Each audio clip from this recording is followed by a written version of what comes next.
Chapter 125. With greediness overflowing out of her eyes, Victoria reached out at the skeleton.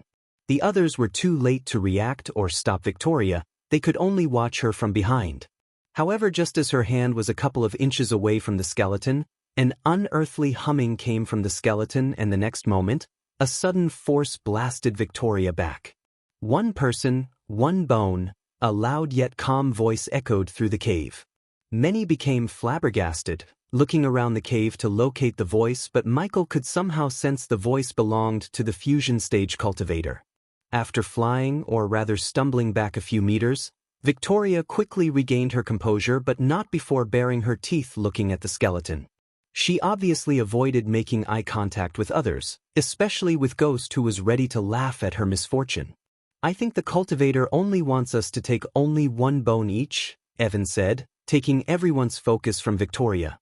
Michael inwardly rolled his eyes, looking at the tension between Evan and Victoria. It was not a tension of hostility, but rather the tension of affection. No shit, Sherlock, thought Michael. He was happy that he didn't lightning dash to the skeleton before anyone else, or he would have been thrown away instead of Victoria. He leaned on the wall and willed to activate the energy devourer, hoping to turn the pressure coming from the skeleton into experience points while these people could come to a decision.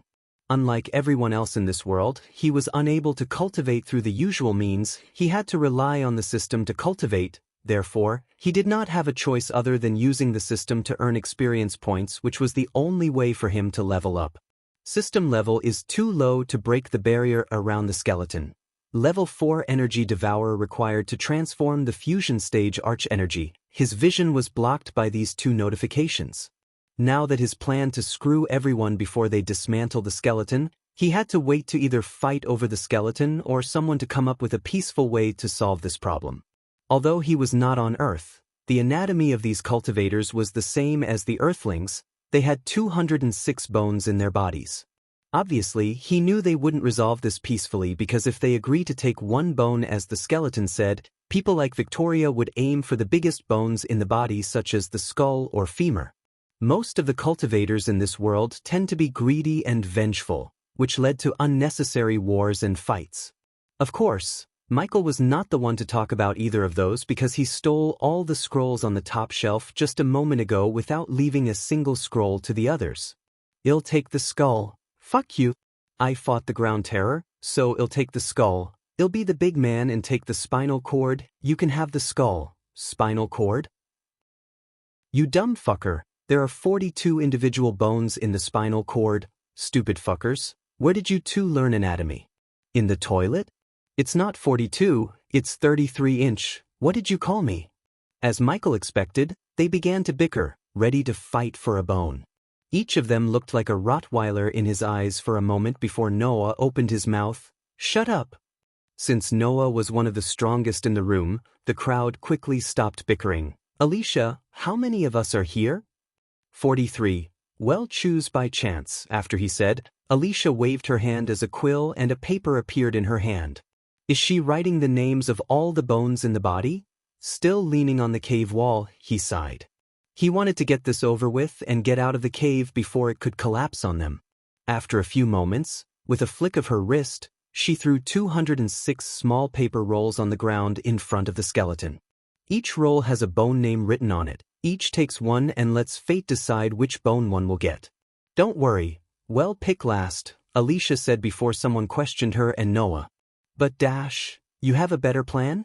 Even after Alicia explained, somebody raised a question, but that somebody was instantly shut by Noah. "Who would go first?" Evan asked as they all shared this same question. "I'll go first." They all heard the voice, turning their heads to see Michael finally decide to join them.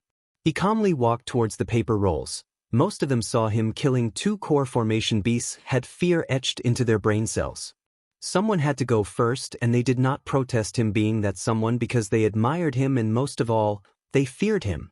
System, locate the femur, 1,000 badass points. Take it. He expected Victoria to be the bitch in the crowd, but surprisingly, she kept her mouth shut while he noticed a glimmer around one particular paper roll. He gently bent his back, trying not to wake up the sleepy dragon in his pocket. All the eyes in the cave were glued to Michael, wondering whether he would be blasted away like Victoria while many craned their necks to see which bone he would get. Alicia's enchantment kicked in when he picked the paper roll and projected the word femur in a large glistening word above him. Oh, come on. Lucky bastard. He got the baby dragon, now this, he's really lucky. All of them bore a surprised look on their faces. Many couldn't help but feel frustrations grow inside seeing he got the largest bone. With a small smile on his face, he made his way towards the skeleton. I'm gonna take only one, said as he put his hand on the skeleton's femur. Unlike before, there was no sudden blast of force. The femur came to his hand after making a crackling sound. His small smile grew into a medium grin, sensing the pure arch energy that was radiated by the femur in his hand. Although he might not be able to use this femur to level up, his snake friend certainly could. With his plans to grow the power of his base of operations as well as himself, he needed a loyal and powerful friend like Gaia. The stronger she grew, the more protection and help he would get. Now that he had gotten the femur, he swiftly stepped back from the skeleton, not trying anything funny. As far as he was concerned, he earned not only enough experience points to level up to body strengthening level 5, he also got the baby dragon, rare herbs, spell scrolls, contract of Aragoth, and the bone of a fusion stage cultivator while making fewer enemies. The Nether Realm had been kind to him until now, unlike it was to Noah, Maisie, or poor Abel. Most of them lost their friends, limbs, and lives after entering the Nether Realm except Michael. Thank you. Putting the femur in his storage ring, he gave a short nod at the skeleton. He ignored every greedy pair of eyes on him except one pair of eyes, Noah's. His calm, radiant black eyes stared at Michael with a ting of surprise hidden within. Michael felt something he couldn't describe. It was a new feeling that appeared and disappeared in a flash. His neck hair tingled, but he did not show his shock on his face as he walked away from the skeleton as well as the crowd towards the exit. Some rogue cultivators wanted to simply kill him and take the femur from him without trying their luck, but Michael's dealing with Aragoth made them stand still. They were not dumb enough to mess with an ally of Aragoth. His relationship with Sade prevented Hannah Berry from giving him a seductive smile while he was walking past her. Coupled with Sadie, he now had two powerful allies, Silvermoon and Aragoth. "I'll go next," Michael heard Evan's voice before he left through the crack. He was absolutely positive that they will soon fight again despite Noah's solution. At that time, he didn't want to be there. After leaving the inner parts of the cave, he slowed down his pace, scanning for any signs of the two remaining magical beasts. Luckily, his environment scanning detected no threats in the surrounding, which made him immediately use the lightning dash to disappear before they came looking for trouble. Eventually, when he was searching for another cave or treasure, he heard the howling sound of the wind on the horizon and looked up to see a bright beam of light emerge from the ground. Portal, he recognized the energy signature. It was the same energy signature as the portal everyone entered through into the Nether Realm. He felt relieved and excited to leave this place. He wanted to level up, expand his herbal garden, and most of all, he wanted to show the baby dragon to Gaia, just to see the look on her face. "She's going to freak the hell out, he chuckled under his breath. Despite being in the Guardian Guild, Noah still made a lot of enemies ever since he came to Nether Realm and lost a dear friend, but Michael earned allies, a servant who could summon netherals at his will. They both were two sides of the coin. They both walked entirely different paths. One wanted to reach the top of the food chain to save people while the other wanted to rule them. The Nether Realm was the starting place of the war between light and darkness. However, these two individuals were just two pawns in the game of superior beings, and Michael had just seen the glimpse of them when he tried to recruit the orc as his subordinate. End of Nether Realm arc. Expect a huge jump in Michael's power. Chapter 126. Seeing the gateway to getting out of this place excited Michael. Compared to everyone else, he was the real winner of this event despite the treasures disappearing after the Sky Garden. He was told by Gaia that each day a treasured place would appear, except it didn't. Lightning dash. Placing his hand on his chest pocket, he activated the speed spell, turning his body into a golden bolt of lightning. The people inside the cave were still unaware of this gateway and still fighting over the skeleton. "Hey Snake, are you there?" Michael willed the earpiece to connect to Gaia and asked, "Wait a minute. Move that aside, you dumb bastard. What the hell are you doing? Did I ask you to put that there?" She was screaming inside his head, making him almost switch off the earpiece. He could tell the snake is bossing around everyone, which she loved to do. "Hiya, human." After a few moments, Michael heard her voice. This time, there were no buzzing sounds of people working or Gaia screaming at somebody. "Hiya, snake, you seem happy without me," he said, Hiya chuckling. "Of course I am, and how are you still alive?" She teased him, trying to hide the delight in her heart of hearing his voice after so long. "Don't get used to it, I'm coming home." "Really?" There was an elevation in her voice, yet soon, she pretended not to be happy of him returning and continued to tease him. "Oh, so soon? Why don't you stay there a bit longer?" "The portal has already opened, you ungrateful snake. I'm currently heading out there to get the hell out of here." "Shit, hey!" she suddenly screamed again. "I'm gonna rip off your hands and attach them to your butt."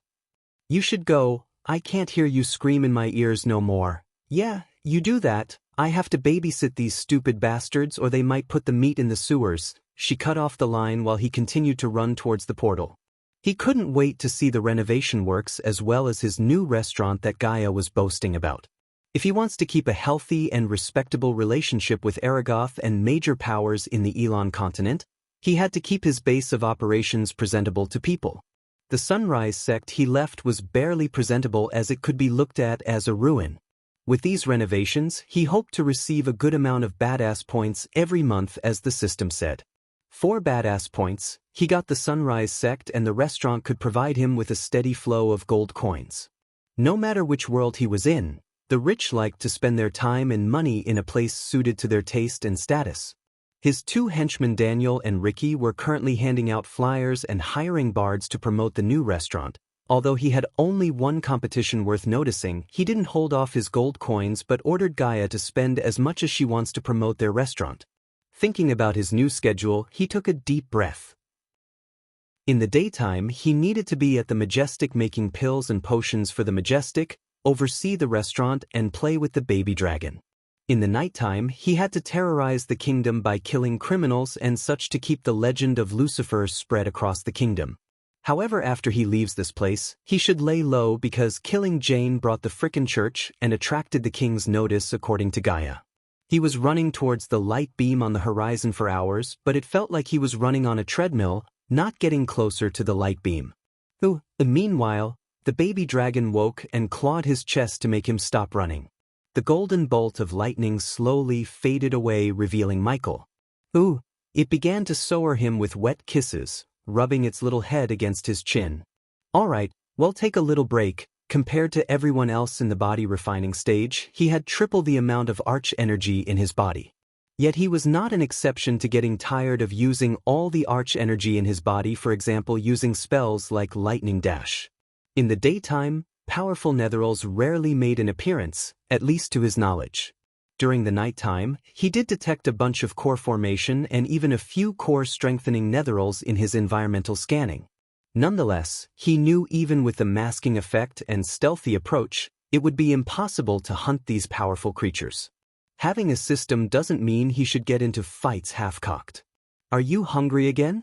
Sitting under the shade of a huge tree, he asked the baby dragon playfully. Those vertical slit pupils of the scaly creature instantly transformed themselves to those of a puppy looking at the juicy red slice of meat in Michael's hand. "Here you go," he said after throwing the piece of meat a few meters away from him. He didn't want to spoon-feed the baby dragon, spoiling the dragon. The baby dragon threw a little temper tantrum before hopping towards the piece of meat. "System, open the pet window again," he willed the system. Soon, the bluish interface filled his vision. Pet name, race, Forest Dragon Trust, 94% power, Arch Sensing Stage 1". I'll come up with a new name soon. In system, is there a way to change my dragon's race?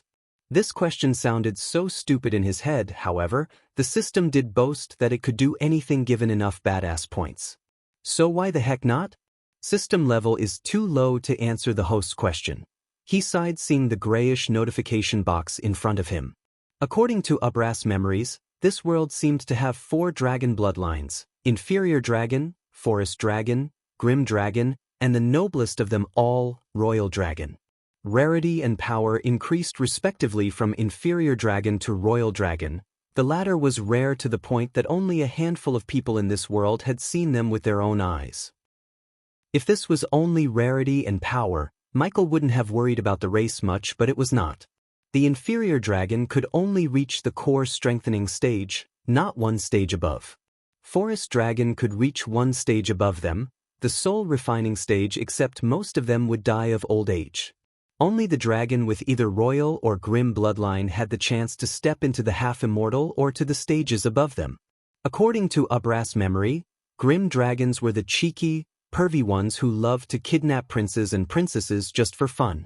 They also loved to hoard anything that shines in the light, and to expand their treasure hoard, they would usually terrorize a settlement, making them hand over the valuables to it. They were practically the bandits of the dragons. With no care of its bloodline, the baby dragon munched on the meat while occasionally letting out small burps. "I've been calling you baby dragon. What's your gender?" He wondered, trying to see if there's any genitalia in its body, yet after staring at the baby dragon for a couple of seconds, he sighed and let go of this unfruitful search. System version 2.0 Host, Michael. Cultivation level, body refining stage, level 10 experience points, 180,000/200000, 1,110,000 experience points remaining to be consumed, badass points. 70,000 skills and spells. Wind Blast, LVL2 Responsive Shield, LVL3 Environment Scanning, LVL2 Ignitia, LVL2 Lightning Dash, LVL2 Energy Devour, LVL1 Death Range, LVL2 Techniques, Swords of Destiny, 88% Mastery Occupation, Core Disciple of Sunrise Sect, the Guardian of Sunrise Sect, Lord Lucifer of the Abyssal Status, Healthy Goals. Control the world, rebuild the Order of Death. Utility function, Banker, LVL2, ratio, 1,000 gold coins, 5 badass points, wealth, 685,000 gold. Special trait, 5-star alchemist subordinates, Gaia, loyalty level 95%, base of operation, Sunrise Sect, the Abyssal. The number of badass pints and experience points immediately brightened his face. He became one step closer to reach the top of the food chain. The first thing he wanted to do after getting out is upgrading the system to level 3, because it keeps telling him the system level is too low to answer many of his questions. 30,000 badass points seemed humongous when he upgraded the system to level 2, but now, he could spend this amount without batting an eye. Michael was positive that Selena would come looking for him, doubting him for Jane's death. At that time, he wouldn't be the same person she attacked at the waterfall. This time, he would have the strength to return the favor in case she tries to attack him. "Come on, baby dragon, let's go." He stood up, looking at the light beam again as the baby dragon came hopping to him. It then clawed its way to Michael's shoulder. In his focus at the portal, he failed to notice the grayish scale on the dragon's belly, which was crimson-red before. Eventually running for another 2.5 hours, finally, the light beam seemed closer to him. On the distance around the light beam, he could see a few camp tents and people who were packing up their stuff to leave the Nether Realm. Now that we have finished with the Nether Realm arc, we can finally get into the interesting parts. How about an adventure? Chapter 127. The closer he got to the campsite, he finally understood where the disciples of Aragoth went after he met them at the Sky Garden. They were spending their time waiting for the portal to appear. "Stay inside," he said calmly, looking at the baby dragon. The baby dragon let out a reluctant shrill before making its way into its dark home, Michael's coat pocket. Having a perfect way to keep the dragon safe didn't mean he could be careless.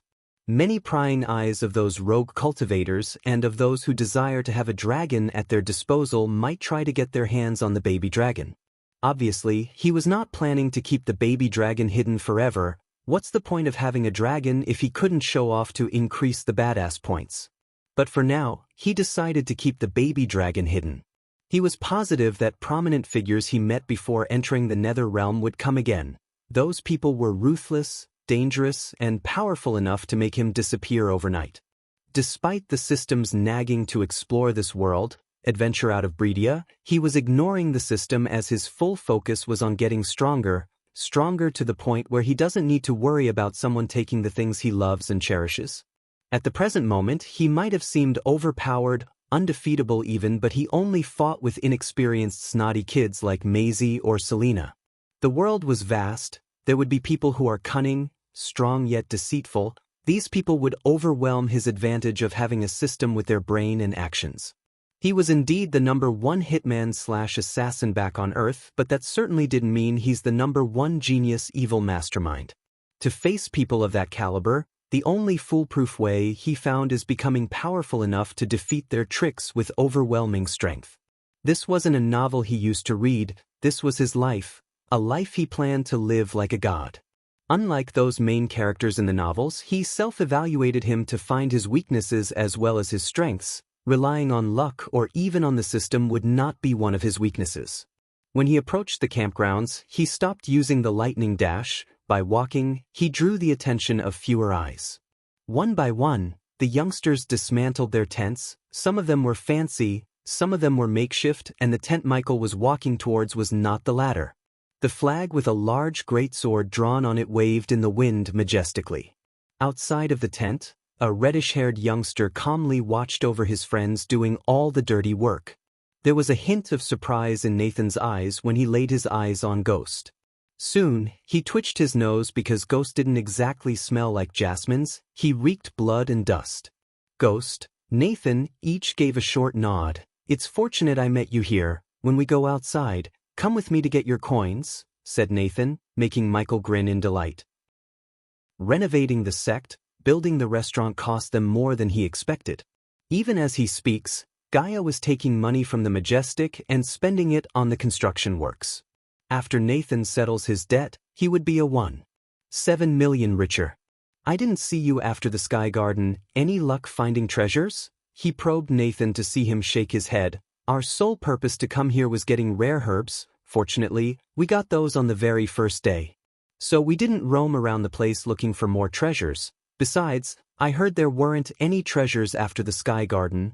Those brown eyes of Nathan contained a hint of suspicion within them. When he first met Ghost, he didn't reek blood, and now he is, which meant he battled something, and chances were he was trying to get a treasure. "I was fortunate enough to come across few," Michael answered, showing his lack of interest in discussing this further. Nathan was nice enough not to ask further questions, which Michael appreciated very much. "About that contract I promised, you have to come to Aragoth and ask for me. Will do as soon as I break through to the body-strengthening stage." He intentionally let these words out to milk some badass points through impressing these youngsters. Just as he expected, he began to hear the ringing sounds of the system notification in his mind. Nathan's mouth slightly opened in sudden surprise. He was speechless. A few moments after, he regained his previous composure. "Very well then, meet me whenever you can," he said with a short nod. "Nathan, are you an alchemist as well?" Michael asked the question in his mind ever since he met Nathan. Nathan seemed like he was expecting this question from him. "Yes, I'm a level 2 alchemist. What gave me away?" For the first time, the serious expression on Nathan faded away, and instead, a small chuckle occupied his face. "You," Michael pointed at him, "you said your sole purpose of coming to Netherrealm was to find rare herbs. Who else would do that except alchemists?" Besides, Nathan didn't exactly radiate a warrior vibe. In fact, he seemed like a person who grew up like a greenhouse flower in Michael's eyes. Boom. As he finished speaking, a thunderous clap could be heard. They looked at the light beam to see at the bottom, on the ground level, a grayish hole big enough to let in a group of 5 appear. "The portal has opened. Finally. Heck yeah. I'm going to drink myself to death." The rather silent atmosphere, the appearance of this portal instantly elevated the mood of these youngsters. They cheered, clapped, and bounced in joy while a few who barely survived this place sighed in relief. "Shall we?" Michael gestured at Nathan to lead the way as he followed them behind to the portal, controlling the excitement of returning to his sect, his friend. The groups with either one of the 3 big sects symbol on their chest entered through the portal first while everyone made way for them. Nathan and his group could have taken the first place, but Nathan just let them pass through for some reason. Finally, with one last look back at the Nether Realm, he stepped into the darkness, letting the portal surround him. Surprise sucker. The very next moment Michael stepped out of the portal, he felt a sharp pain in his hand. He turned around with a wide grin to see Gaia was standing in front of him, showing her white row of teeth. What are you doing here? He didn't expect her to come over here to welcome him personally. This gesture of her truly surprised him. Making sure you reach our home safely, she defined the house in the sect as our with no hesitation. Yeah, right. He rolled his eyes, turning his gaze at the crowd to locate Nathan. As time passed, the ground became more and more crowded. Come on, let's find those Aragoth people and get our money. Wait a minute, she pulled his sleeve. She then stared at him, from his top to bottom frowning. Is there something you want to tell me? Another surprise hit Michael's core. Apparently, she was great at reading faces, even Michael's. The baby dragon might have sensed the change in the surroundings and stopped moving, but she knew he was hiding something just by looking at the slight upcurve on the corner of his mouth. Nope, just keep your damn mouth shut and follow me, plop. He playfully slapped the back of her neck, gesturing her to follow him. She would have ripped the hands off before even someone tries to slap her, but when it comes to him, she loved interactions like this. Wiggling through the crowd, he found the same flag as he did before. Nathan was surrounded by a bunch of youngsters of his age as well as a couple of older guys who wore distinctive crimson-colored clothes. House of Bradley, she immediately recognized those crimson-robed people as the members of House Bradley. Seeing him and Gaia approaching them, they whispered something into Nathan's ear as he turned around. Uncle, he is the one I was talking about from the crowd. A stutty-looking man stepped forward with 2 guards at each side. He was a level 10, core formation stage warrior. Michael could sense he was just a couple of months of cultivation from reaching the next stage. I heard you did good back there, young man. His hazel black eyes scanned Michael from head to toe while letting out a burst of wild laughter. It's an honor to meet you, sir, Michael said in return, grinning ear to ear. Cut the sir crap, call me Lord Malin. As you wish, Lord Malin. Here you go. The very next moment, Malin threw him a space ring with a horse etched onto it. This was the symbol of House Bradley. Michael did not even check inside the ring as he put the ring inside his system storage. This was a gesture to show them that he trusts them as well as to be in their good graces. If he wanted to survive in this world full of powerful men, he had to be under the shade of powerful men like House Bradley until he himself reached the point of being the superpower. I heard you are also a 5-star alchemist. How about visit us sometime and let us pick your brain a little? Of course, Lord Malin, as soon as I finish dealing with some things back at my sect, I will come to visit you. Michael was not an idiot not to notice the ulterior motive behind Malin's invitation. Malin's voice betrayed him, showing Michael that this man needs something from him. Wonderful, and trust me, young man, it will be worth your time. Chapter 128, Brother Ghost is back. The moment he landed on the outskirts of the Sunrise sect, a group led by Jack let out a thunderous roar. They bounced, cheered, and screamed his name, making Michael smile a bit. Among the crowd of disciples, he also noticed a group of new faces who had musical instruments such as drums, marimba, Audiobook drum, and pandero. Previously, when he first came to the sect, the outskirts were occupied with overgrown shrubs, thorns, and one could definitely tell this place was not very much looked after. However, at the present moment, nothing was overgrown. Thorns had completely disappeared from his sight. The shrubs were replaced with seedlings of flower plants. Brother Ghost, Jack came running bearing a face full of excitement and joy. Jack, you've leveled up. Jack moved on from foundation stage level 4 to level 8. Michael patted him on the back, making Jack grin even more.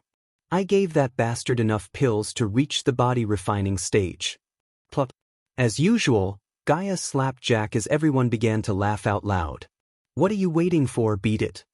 Jack ordered, looking at the group with musical instruments. Instantly the festive music reverberated the foothills of the Sunrise sect, showing every single living being of Michael's triumph return. The beats, the dance, and the festive mood that could be seen on everyone's face slightly reminded him of the Carnival of Rio de Janeiro back on Earth. Unlike back on Earth, he was not here to assassinate someone but to enjoy his life. The male and female disciples forgot about their gender and rocked their bodies, swaying with the beats. You know about this? While making his way to the top, he asked Gaia, who do you think is paying for this? she said, waving her hands. Inside his pocket, the beats awakened the baby dragon. It began to scratch his chest, asking him to let it out. For the next few minutes, Michael kept patting his chest, calming the baby dragon. He did not want to reveal the existence of the baby dragon just yet. Eventually, the sight of the newly renovated buildings fell in his eyes. His brows arched in surprise. The buildings were nowhere near finished, but they were already looking better, much better than the previous ruins. Now we are talking, he thought, feeling the excitement stirring up in his heart. Thank you guys. Looking at the elders and Claire waiting for him in front of the teacher's quarters, Michael said to the musicians with a short smile. Ghost, welcome back. Welcome back to the world of the living, young man. Claire stepped forward, giving him a loving embrace, an embrace of a big sister. Even though his full focus was on getting stronger to rule this world, people like Claire added flavors to his life. In his previous life, he had no people to share his happiness or sadness. Now, thanks to this mysterious system, he got a friend like Gaia, loving people like elders and Claire. You have something in your pocket? Claire asked, feeling something wiggling inside Michael's chest. The very next moment, everyone's gaze landed on Michael's chest. Indeed, there was something wiggling. I knew you were hiding something. She turned him to face her, pulling his shoulders. Take it out. You asked for it. With a chuckle, Michael gently grabbed the baby dragon and pulled it out. A moment of stillness occupied the scene before Gaia jumped back, letting out a squeal. Hoo-hoo! Like it met a lifelong enemy. The baby dragon hissed at Gaia. The dragons and the Nagas were two foes in nature's order. Like a cat doesn't need a reason to hate a mouse, these two were just like that, only in larger, bloodthirsty creatures. A dragon! Holy fuck! My god! None noticed the change in Gaia's face as all their eyes were locked onto the baby dragon. The cute, crimson-colored scaly created had attracted all the eyes instantly from Michael himself. Claire's hands trembled approaching the baby dragon, her voice stuttered. Ooh, it's okay, Michael reassured the baby dragon. For a few seconds, the baby dragon hesitated, sniffing Claire's hands before finally letting her take it into her arms. Brother Ghost, that's a dragon, Jack stuttered while everyone except him crowding around Claire to see the baby dragon. Where did you dash? He couldn't even finish his question. Shock overwhelmed his ability to speak. Where else? Nether realm, Michael said. He then turned around to see Gaia's face show a mix of anger and fear. He could tell she was fracking out despite her power. I don't want that lizard here. She kicked the ground beneath her. Surprise sucker. At the present moment, Michael was lying on the royal sofa. The baby dragon and Gaia were having a staring contest in front of him. If he wanted to break through peacefully, he had to resolve this petty hostility between her and this little dragon. In the future, these two may have to fight beside each other. How could they do that if they don't trust each other? He must root out the hate for each other from their hearts before the baby dragon grows up to be a big dragon. For Gaia, he decided to give her some tough love to realize how stupid it is to fight with this baby dragon. Gaia, what? She asked without taking her eyes off the baby dragon. Doesn't this seem childish to you? He stepped in, giving a quick slap to both on the head. You, Michael aimed his eyes at Gaia, you are grown-ass girl, yet, you are fighting with this baby dragon. She tried to open her lips, only to get yelled at again. I don't give a damn about what the dragons did to Nagas or Nagas to dragons.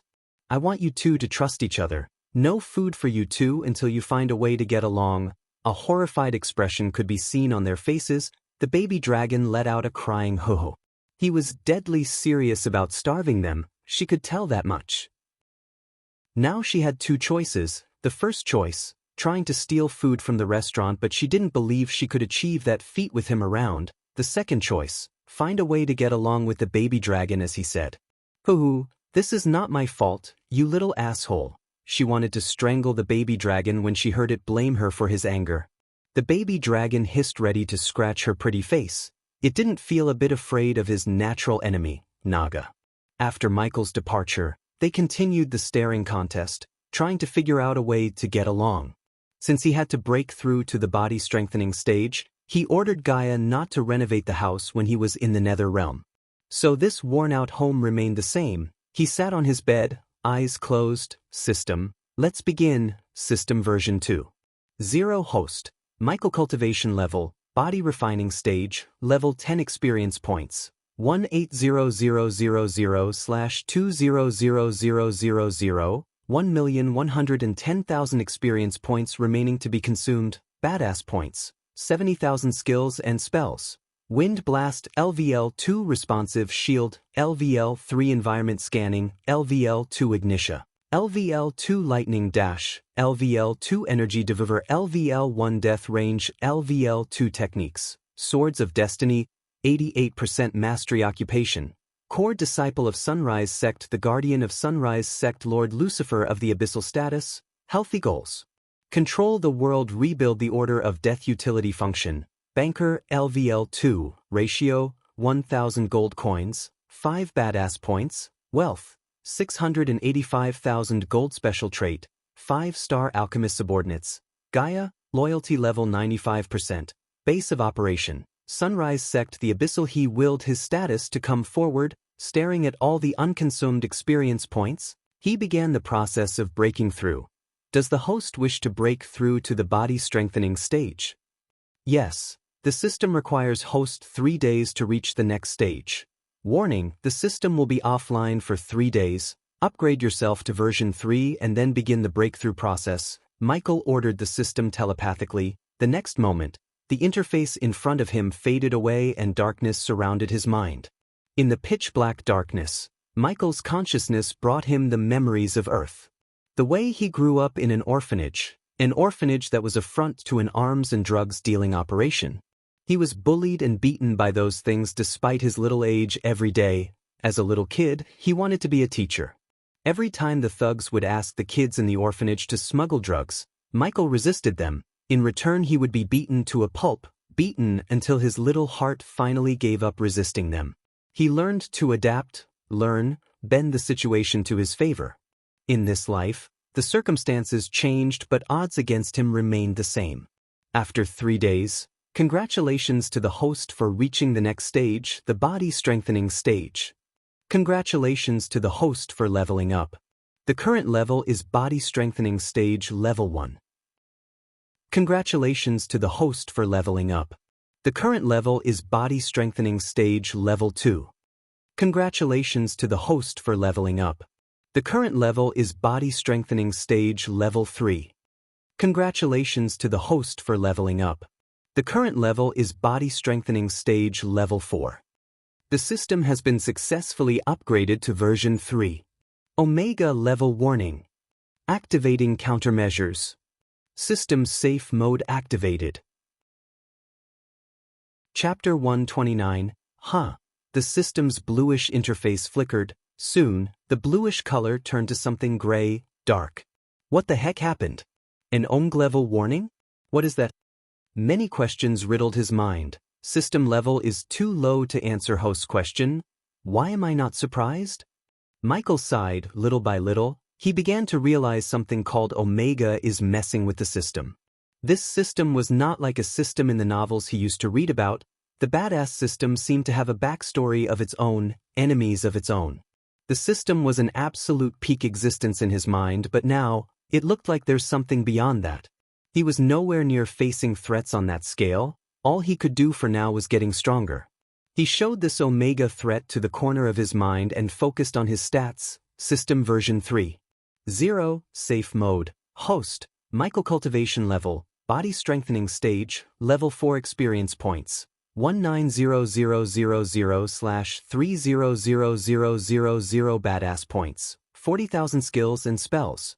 Wind Blast LVL2 Responsive Shield, LVL3 Environment Scanning, LVL2 Ignitia, LVL2 Lightning Dash, LVL2 Energy Devour, LVL1 Death Range, LVL2 Techniques, Swords of Destiny, 88% Mastery Occupation, Core Disciple of Sunrise Sect, the Guardian of Sunrise Sect, Lord Lucifer of the Abyssal Status, Healthy Goals, Control the World, Rebuild the Order of Death, Utility Function, Banker LVL2, ratio, 1,000 gold coins, 5 badass points, wealth, 1,685,000 gold, special trait, 5-star alchemist subordinates, Gaia, loyalty level 95%.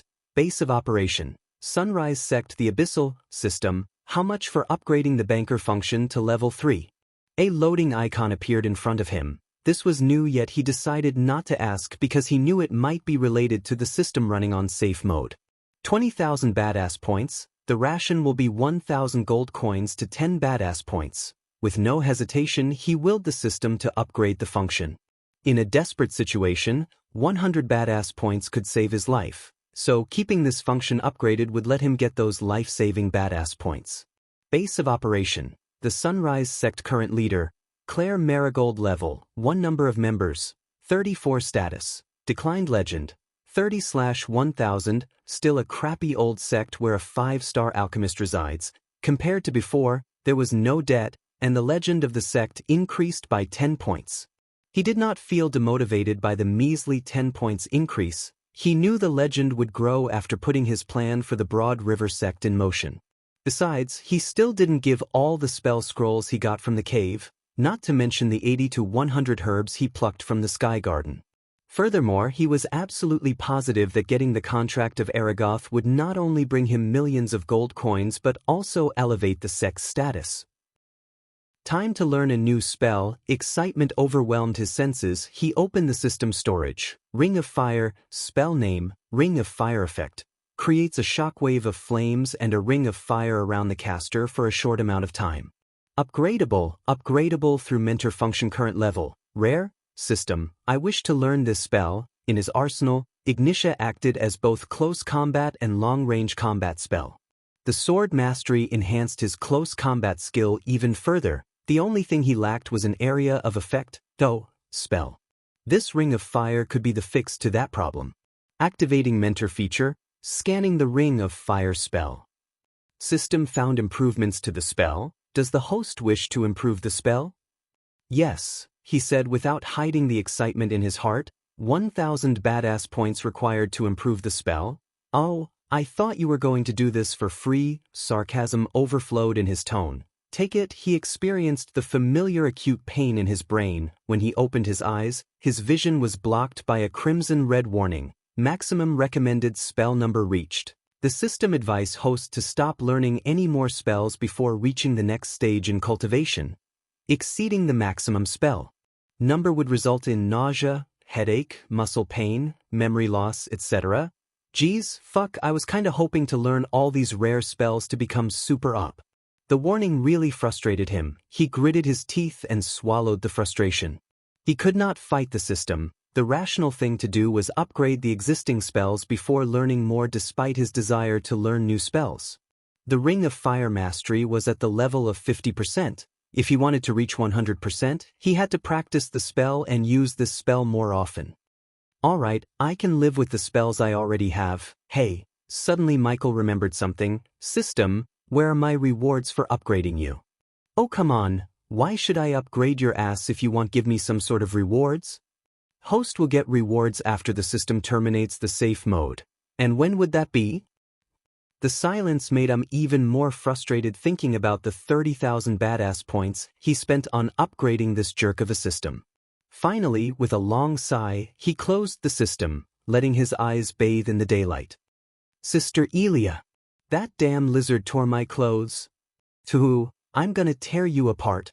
Sister Elia, calm down, it's just a baby. Outside of his room he heard the yellings. What now? He sighed and made his way towards the door.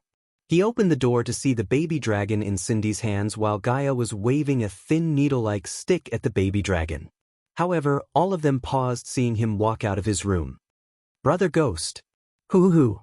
Cindy almost threw her hands up, dropping the baby dragon in her hands when she saw him. The baby dragon wagged its tail like a puppy, reached out its claws to shower him with kisses. He crouched down to receive a soft, tender kiss from Cindy on one cheek and wet, nibbling kisses on the other from the baby dragon. Body strengthening stage level 4, why am I not surprised? He was just a body refining stage cultivator a few weeks ago. Now he turned himself into a body strengthening stage level 4 warrior. His speed of cultivation was really monstrous. Even she couldn't be compared to his speed. Coupled with his war god body and the orc who could summon netherals, She knew he's going to get even stronger. Although she had a bad feeling about this orc, they had to work with the orc to grow their strength.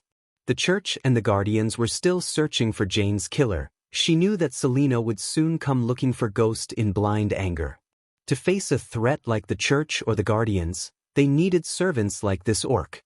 Cindy, when did you reach the foundation stage? Michael pecked her on the cheek, ruffling her carefully combed hair. Sister Elia is teaching me to cultivate. Really? Actually, he was surprised to see the selfish snake care about Cindy. Hoo-hoo, I missed you too, baby dragon. The baby dragon was relentlessly kissing all over his face, trying its absolute best to get his attention. Cindy, where's your mother? He carried the little girl in his hand while the baby dragon sat on top of his shoulder. Seeing its human has returned, the baby dragon felt safe. Looking at Gaia, it stuck its tongue out, giving her a "yeah I did tear your clothes" look. Don't be too cocky, lizard, I can still squeeze you to death. The hostility he saw the first time in their eyes now became less. At least they didn't kill each other, he thought. Mother and little brother is still at River Town. I will meet them there. And Elia? She was lazily laying on the sofa. What? She asked. I have a gift for you. Her face slightly brightened as she stood straight on the sofa. Michael retrieved the femur he got from the skeleton, instantly making everyone in the room feel the pressure. Gaia was overwhelmed by the arch-energy radiation coming from the bone. She walked towards him with a slightly opened mouth. This is... Yes, a bone of a fusion stage cultivator. She took the bone with the utmost care from Michael's hand. The baby dragon stared at the bone, sensing the power, while Cindy just scratched her little head, having no idea about the bone. You can absorb this energy to reach the next level. She blankly nodded, still feeling overwhelmed by the energy. Do you have more? He wanted to punch this greedy snake in the face. Many would kill to get their hands on a single bone, yet she was asking for more with a serious face. Yeah, I have a whole skeleton under my bed, he answered sarcastically, making her chuckle a bit. Where to? She put the bone in her space ring and asked him on his way to the outside. To expand our herbal garden, he would have given the herbs to Gaia 3 days ago, but these herbs were rare and required his attention while planting. Therefore, he kept the herbs until now. To the herbi garden. Cindy shouted joyfully, pointing her finger towards the herbal garden's direction. Yes, to the herbi garden. Chapter 130. Even from hundreds of meters away from the herbal garden, one could smell the medicinal fragrance in the air. Lush green, morning sky orange, rose pink, and various colors of plants welcomed Michael with a sway in the wind. The disciples were watering the herbs regularly under the supervision of Elder Reiner, who now built a swing in the middle of the herbal garden to spend his free time in this peaceful atmosphere. At the present moment, the herbal garden was approximately 500 square feet in area.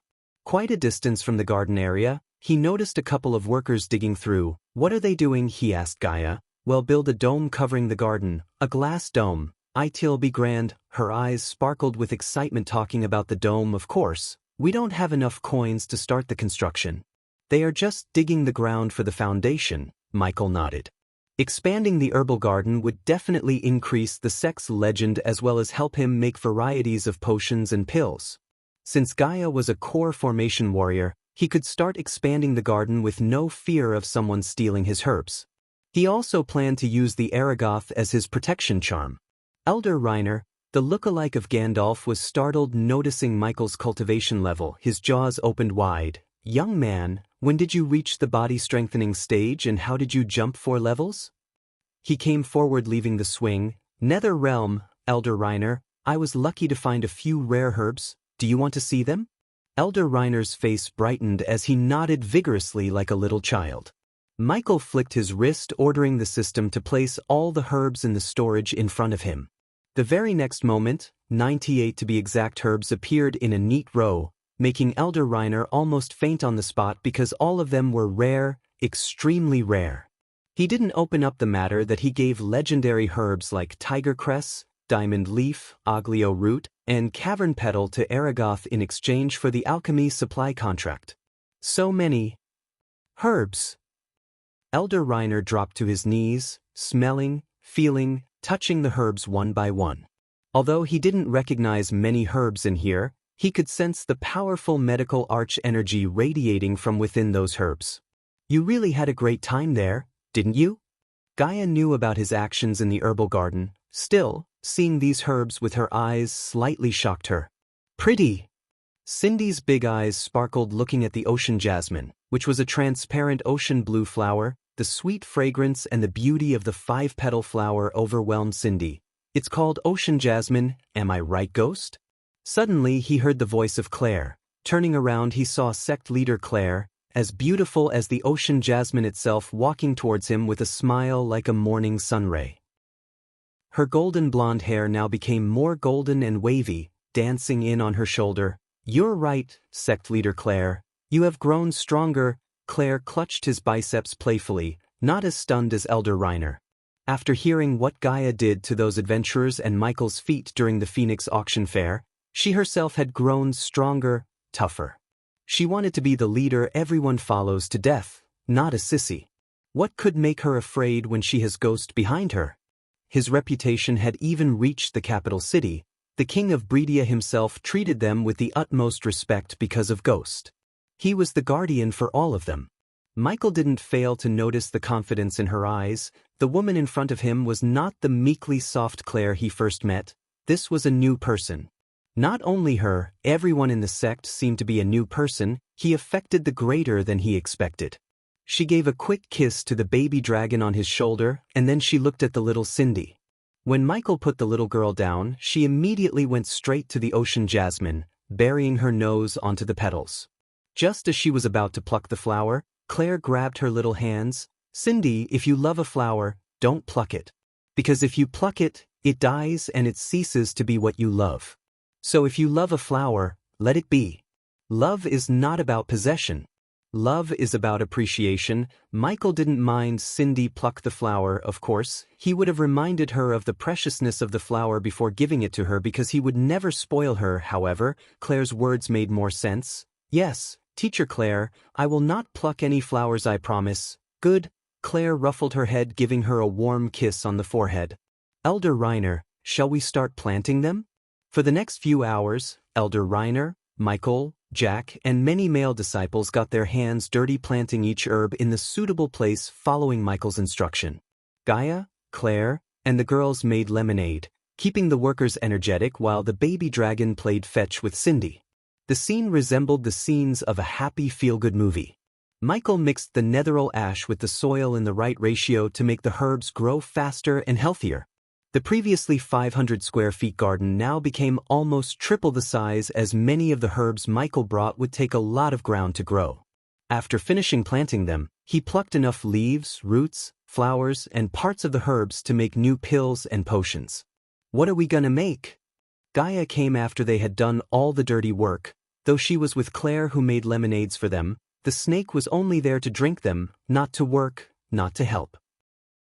Wisdom potion, mind control pills, love potion, elemental resistance potion, perception pills, hallucination potion, camouflage potion, enhanced healing potion, and the one we talked about. The latter was the pill to counteract the lie detecting potion. There was a chance of Selena bring this potion to test him to see if he had anything to do with Jane's death. This recipe to neutralize the effects of the lie detecting potion could only be concocted by him because he bought the recipe from the system. There were two ways to see someone whether lying or not, that potion and the lie detector array. The latter was better than the potion. It could even detect a half-immortal's lies, but it had downsides. It cannot be transported, and extremely expensive to create one in the first place. According to Gaia, Nagaland has one and the church in Kingdom Zaynad. Even an immortal couldn't relocate or transport the array, let alone a puny body-strengthening warrior like Selena. Sect leader Claire, we need to discuss something. Call all the elders. He was calm, collected, and radiated confidence in his eyes. Seeing his demeanor, Claire didn't worry much but nodded. The matter about the Broad River sect, right? Michael nodded at Gaia. He wanted to take a bath before attending the meeting with Claire and the elders because he was reeking blood, sweat, and netheril. He then sent Cindy to help the elders any way she can. After the little girl's figure disappeared from their sight, Gaia spoke. I asked around about the Broad River sect. They are relatively a small sect that has a total of 152 disciples, 10 teachers, 4 elders, and 1 sect leader who is the strongest. Core formation level 5, Gaia served him with the information she collected about the sect. They mainly focus on runes, but those jokers only have 1 3-star runemaster and a couple of 2 stars teaching runes. What about the sect's location? Asked Michael, near a broad river in Sartan, hence their name. They don't have huge lands such as us though. They'll be our first branch. Michael and Gaia grinned devilishly, sharing the same thought. Also Gaia, I want you to teach cultivation to Cindy's friends. We should nurture them from little to make them loyal to us. That way, they'll make a great loyal army in the future. He turned into an assassin because those drug dealers abused him and the kids in the orphanage to smuggle drugs. It was the starting point of his path to becoming an assassin.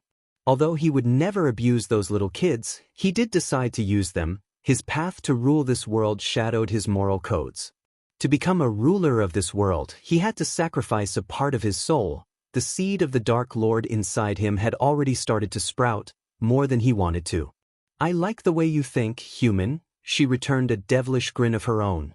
At the present moment, he did not know what he was slowly becoming. He was thinking that everything's under control, except the universe. The higher power has a different plan. However, does everything in this world is black and white? What makes Michael the bad guy and what makes Noah the good guy? Is Michael really the bad guy for planning to use those innocent kids? There's something you should know about the Broad River sect, human. Chapter 131. Matthias Mills was sitting in his carriage with his hand bracing his head. A flash of anger could be seen on his tanned face. His sharp gaze stared at the lines of the tree they were passing by. In front of him, a middle-aged woman was pouring him tea. Despite the black cloak covering her face, her movements weren't interrupted by the cloak at all. Drink this tea, sect leader, I'll soothe your anger, the woman said. If one was to look closely, they could see the burn mark within those shadows of the cloak. Nothing can soothe my anger, Ella. Gritting his teeth, Matthias answered. Well, something should before we make it to the Sunrise sect, sect leader. Without letting the tea go to waste, Ella took a sip instead of giving him. Matthias' gaze turned from the scenery outside to Ella, who was now leisurely enjoying the tea. I'm saying this for your own good, sect leader, don't underestimate that ghost. Nowadays these young freaks disobey the laws of nature like eating breakfast. Meaning? Matthias' tone was filled with rage. She knew he is boiling in anger, yet she continued with paying no mind to his mood. Meaning, you can't weigh him by just looking at his cultivation level. I heard he killed a body-strengthening stage cultivator when he was at a foundation stage. Funny thing is, he was also a sect leader. Are you implying dash? I'm implying nothing. I just want you to be calm when we talk to him. Don't be rash, Ella interrupted Matthias, advising him not to be rash except she wanted him to be. If you don't mind, sect leader, let me do the talking. A flash of anger ran through his face. He reached out, then he grabbed Ella by her neck as he said, I do mind because I'm the sect leader, not you. He was squeezing the life out of Ella. She was helpless. Only after a few moments of torturing her, he let go of her neck. Don't think I don't know you eyeing the sect leader's seat for yourself, but you can't be the face of the sect with a face like that. A murderous glare could be seen in her eyes, but the only thing she could do is swallow her anger and wait for the right time to strike him down. Just wait until I reach the core formation stage. I'll rip you to pieces, thought Ella. The rest of the journey was filled with silence in the carriage until they saw lines of carriages and crowds of people. Ella recognized most of the carriages belonged to the noble houses of Sartan. Her disciples told her about the Majestic and its business, yet seeing with her own eyes surprised her nonetheless. The crowd was queuing from the foothills to the Majestic, which was located atop the mountain in front of them. They had to reach the mountaintop to reach their meeting spot, but their path was blocked by these carriages and crowds. Stop! Just as they were about to stop behind the last carriage in the queue to the top, they heard the voice of a teenager. Ella looked outside through the window to see a blonde-haired youngster waiting for them in front of the carriage. Sect leader Matthias, Elder Ella, welcome to Sunrise Sect. Follow me, sect leader Claire is waiting for you. Seeing there's no way for them to reach the top in the carriage, Ella and Matthias stepped out of the carriage to follow this youngster. Why didn't Claire come to receive me? The moment Matthias stepped out, he scowled at the youngster while Ella just stood back waiting for the events to unfold. Sect leader Claire, the young man emphasized the words sect leader and continued, is handling something very important, so she sent me to personally receive you and lead you to her. If you please, follow me. The way the youngster answered sparked the fuel of anger inside Matthias. The youngster was just a body refining stage cultivator, level 1 at that, yet he showed no fear seeing a core formation cultivator like Matthias. Lead the way, kid. Ella was bouncing in joy. The more anger Matthias gets, the better the chance for him to start a battle with Ghost. With a nod towards Ella, he turned around and walked towards the top of the mountain. While they were following the young man, Ella saw a group of girls in revealing dresses, Silver Moon girls. Ella recognized the young man, immediately waved his hands at them, almost like he was instructed to. Hey, Brother Ghost said he has new pills and potions that would help your senior sister Kaplan. Remind her to visit him. Will do, Jack. The girls gave a flying kiss to the young man, making all the youngsters in the crowd look at him with envy. So Jack, are they friends? Ghost and Sadie, the core disciple of Silvermoon? Ella pondered. Of course, Elder Ella. Jack was leading them through the long route so they could notice the renovation sites. Although Matthias paid little interest in the renovation works due to his anger, what he saw was bewildered him. This was not the desolate place he saw a couple of years ago. Everything now seemed improved.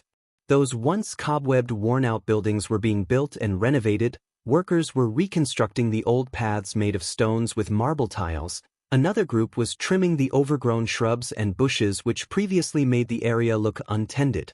Ella saw the Sunrise sect disciples before. At that time, they wore the bright orange uniforms, but now, including the youngster in front of her, the disciples wore clothes that were either black or closer to the color black.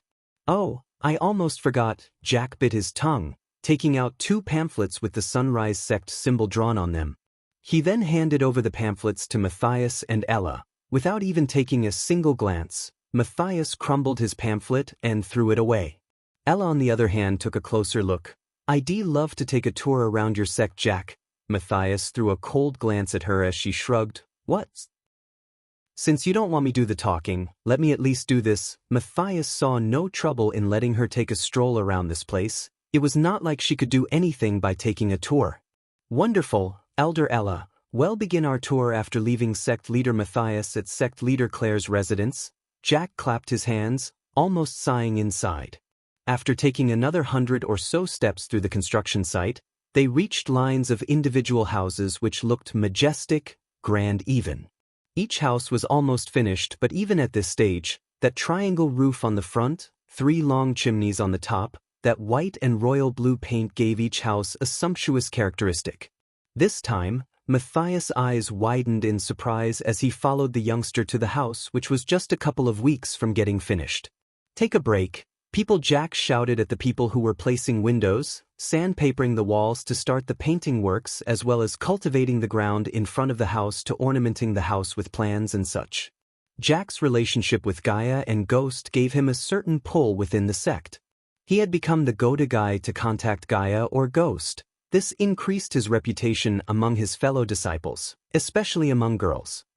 Sect leader Matthias, sect leader Claire is waiting for you inside. Is this where the famous Ghost of Rivertown lives? Ella asked Jack, looking at the one house which had no renovation going on. Except for its worn-out look, she could see nobles and the rich going inside using the side entrance and coming out with a wide grin on their faces. We are waiting for the rest of the buildings to get renovated, Elder Ella. After that, we'll turn this shabby old house into a mansion worthy for our senior brother Ghost and senior sister Elia. Jack wouldn't let anyone look down on Ghost or Elia. Go through the front entrance, Elder Ella. Brother Ghost is waiting for you. Ella wasn't surprised to hear Jack because, on the pamphlet he gave her before, there were 3 golden words flickered, Meet me, Ghost. Those words were enchanted to let only the holder, Ella, see the words, not Matthias. She nodded before taking slow steps towards the door. Even with a body-strengthening level 9 cultivation, she couldn't help but feel the seed of fear growing inside her regardless of Ghost's cultivation level. With a long sigh of a mix of fear and excitement for this meeting, she opened the door to be stunned by things in front of her. From the outside, the house looked nothing but shabby, old and worn out, yet on the inside, there were fancy cushions, sofas, tables, and many other things that could only be seen in a place like King's Palace. "Welcome, Elder Ella." Her gaze moved from the fancy sofas to the direction of the voice. She saw a youngster in a black long-sleeved tunic and trousers. His raven-black hair danced around his broad shoulder. A warm smile could be seen on his perfectly structured face. Through the transparent black long sleeves he wore, she could see the lines of the six-pack abs and big biceps. Her eyes were momentarily glued to this handsome man she had ever met. "How long are you planning to stand there, Elder Ella?" Chapter 132. Ella sat on the comfiest sofa she had ever rested her, but yet she couldn't enjoy its comfort to the fullest under his gaze. Her heartbeat slightly increased, not only because of the attraction towards the opposite gender but also because of his cultivation level, body strengthening stage, level 4. Cultivation speed like this was monstrous, heaven-defying, and godly. Despite the large crowds outside, the room was silent. Soon after, a woman in her early 30s came through the door behind him carrying a tray with 2 cups on it. The sweet fragrance coming from those cups made Ella's voice salivate to the point that she wanted to jump and gulp whatever inside the cups.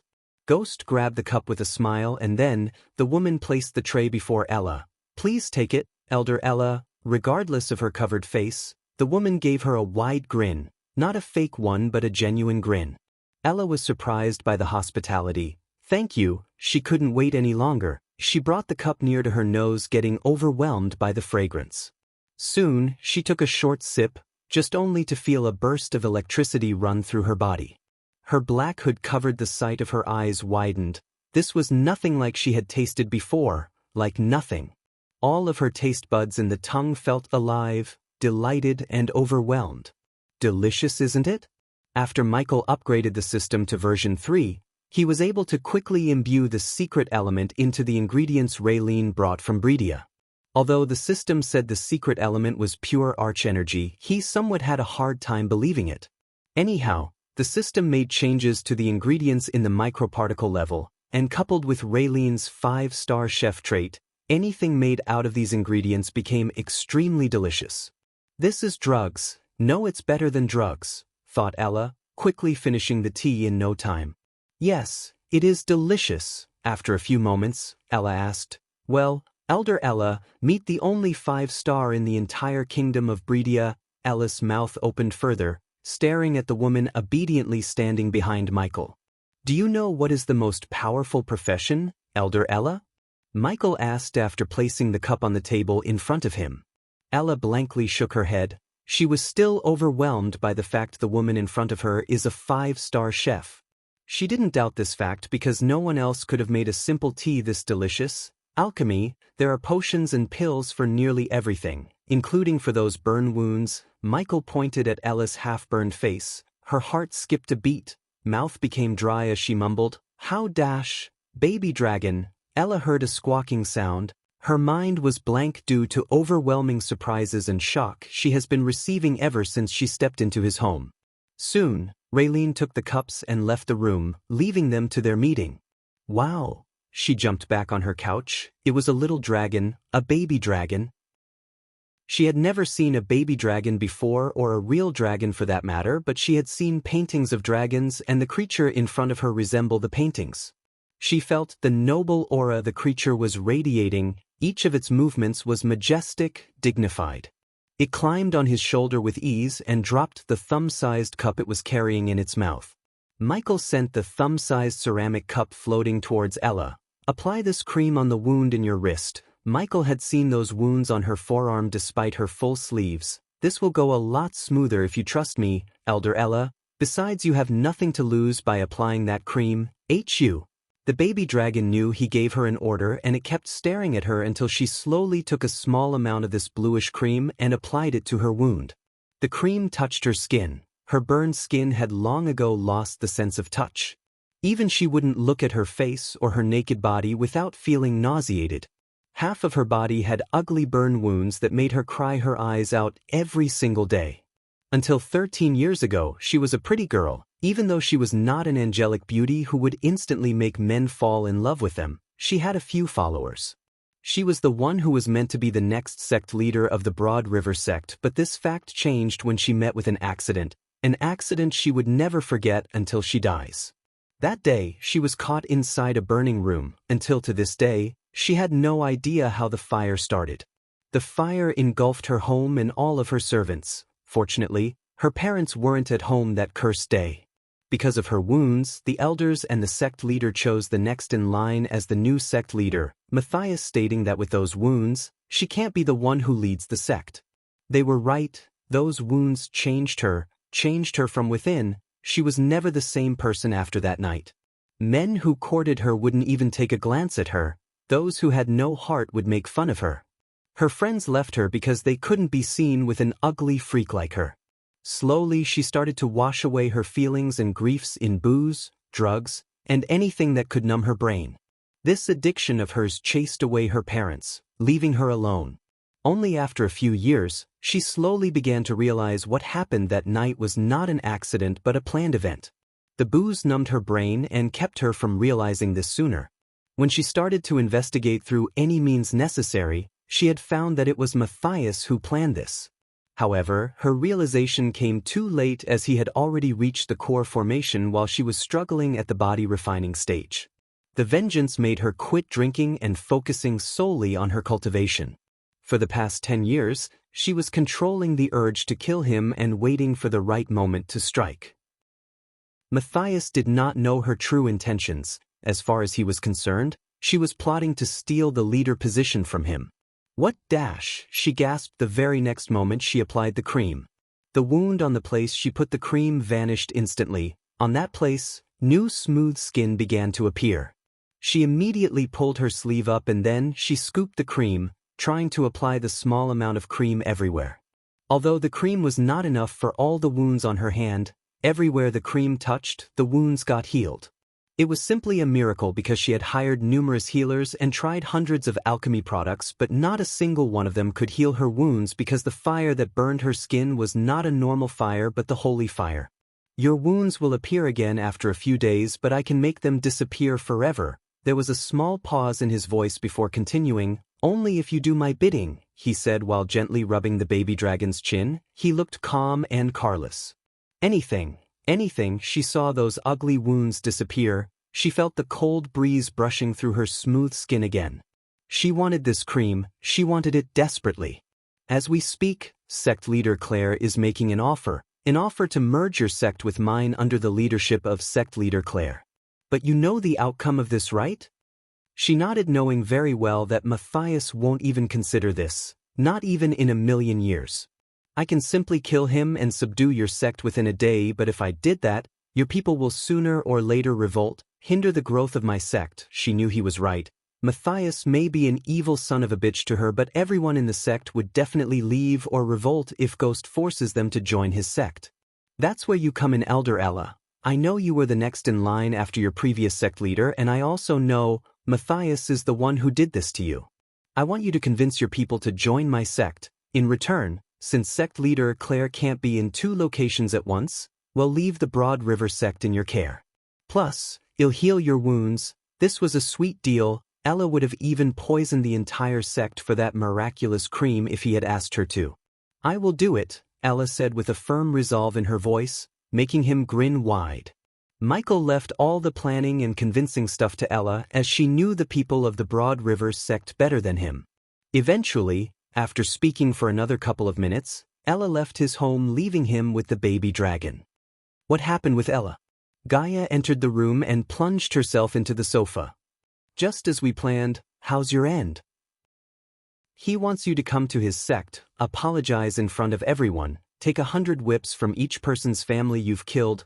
"How predictable," he sneered. "He gave you a week of time. If you don't go there by the end of this time, he said that he will come here personally to drag you there. Then Ella has a week of time to convince them." Chapter 133. "All right, I have one last thing to do before going to River Town," said Michael, thinking about the new spell in his arsenal, the Ring of Fire spell. "Ah, the new spell. Give it to me." Since they shared almost everything, she came to him asking for the new spell. She also wanted to learn this new spell. "Knock yourself out. This wasn't a spell he bought from the system, therefore he simply decided to share this spell with her, only with her. A rare spell, Baby Dragon. While Gaia was running her eyes through the spell scroll, he shouted for his pet. Up until now, he didn't come up with a badass name suitable for this dragon, so he was calling the baby dragon a baby dragon. Of course, Gaia suggested the following names: Ugly Lizard, Dicky, Assaholen, Shitface, and many other weird foul names. The baby dragon had taken note in its little heart, plotting its revenge against her in the dark. The one good thing that came up from their bickering was the baby dragon's gender. The baby dragon was a boy, which made their rivalry even worse. The one common thing they had was food. Both of them shared an enormous appetite. He even wondered how this baby dragon's stomach held that much food. The baby dragon came hopping to him, then it clawed its way to his shoulder, not before sending a blob of saliva to the spell scroll in her hands. One day I'll make you eat a boatload of shit. The baby dragon chuckled, but his chuckle was stopped when a tiny orb of fire hit his head. He hissed, looking at the orbs of fire dancing above Gaia's fingers. Burn my hair, you can't even light a candle, a rare kind of dragon you are, hee. Unlike Michael, she perfectly understood the meaning of the baby dragon's hoos. Stop it, you too, Michael chuckled, making his way to one of the construction sites. Where Michael was going to is the construction site of the office building Gaia was planning to build in the near future. The ground was barren, only a bunch of practice dummies could be seen on the site. He asked Jack to place these dummies to test the power of the new spell. When he stepped outside, a gentle cold evening breeze brushed past him, refreshing him from top to bottom. For a few moments, he stood still to feel the soothing breeze, becoming absorbed in the music of crickets, letting the gentle energy of nature wash in. He looked up at the sky to see countless stars glistening in the sky. Do you need a moment? Seeing him standing still, she asked, almost chuckling. The baby dragon watched the evening sky, and then it said something, brushing its scaly nose on Michael's chin. What's he saying? That lizard is saying that looking at this sky makes him hungry. The baby dragon nodded, making puppy eyes. You just ate no meat for your little scaly butt. Michael flicked the baby dragon on its forehead, making Gaia grin in joy. The baby dragon protested by head-butting him as he went to the ground. Considering the sun has long disappeared into the horizon, most of the workers went to their tents while some went into the first to hunt for fresh meat. After reaching the construction site, Michael stood in the middle, staring at all the dummies around him. Gaia kept her distance to protect her clothes from getting burned. Ring of fire, he mumbled these words under his breath, controlling the arch energy in his body. The next moment, a golden circle with many inscriptions appeared in the form of a holograph on the ground around Michael. Soon, the golden circle disappeared as waves of blazing fire swept the 5m radius area. Unlike the spells he bought from the system, he had a hard time controlling the flame blazes' direction and power. Those blazes didn't sweep across the area around him in a perfect circle but swept across chaotically. While he was trying to exact control over the blazes, from the ground appeared a circle of fire, turning everything into ashes within the circle except him.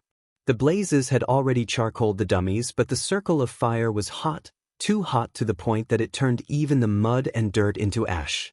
From afar, drops of sweat could be seen on Gaia's face. She felt the temperature rise significantly, to the point she had to use arch energy to protect her skin from getting burned. What stunned her was she is a core formation warrior while the spellcaster Michael was just a body-strengthening stage warrior, yet the spell had this effect on her. Even a group of body-strengthening stage warriors with no defense shield around them wouldn't be able to withstand the heat for more than a couple of seconds if he used all of his arch energy. At the moment, he was only using half of his energy to get the hang of this spell. 52% mastery. Michael willed the system to show mastery over this spell. He still had a long way to go before reaching 100%. The only way to reach 100% was to practice the spell every single day and increase the arch energy he put into the spell little by little. A bunch of netherals would make a fine target for this spell, Michael thought. The mere thought of him killing hundreds of netherals to farm experience points gave him goosebumps. It was the ultimate shortcut to reach the pinnacle. After this, you really should stop learning new spells, Gaia warned him after the hot blazing fire around him faded away. I don't know you know this or not, but learning too many spells will cause your arch energy to become weak and damage your brain. How many spells should one learn? Michael asked. It depends on one's cultivation level and the power of the spell.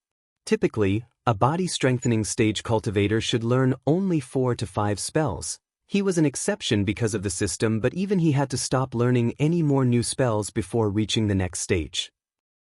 If not for this restriction, he would have learned all the spells he got from the cave, turning into an absolute monster.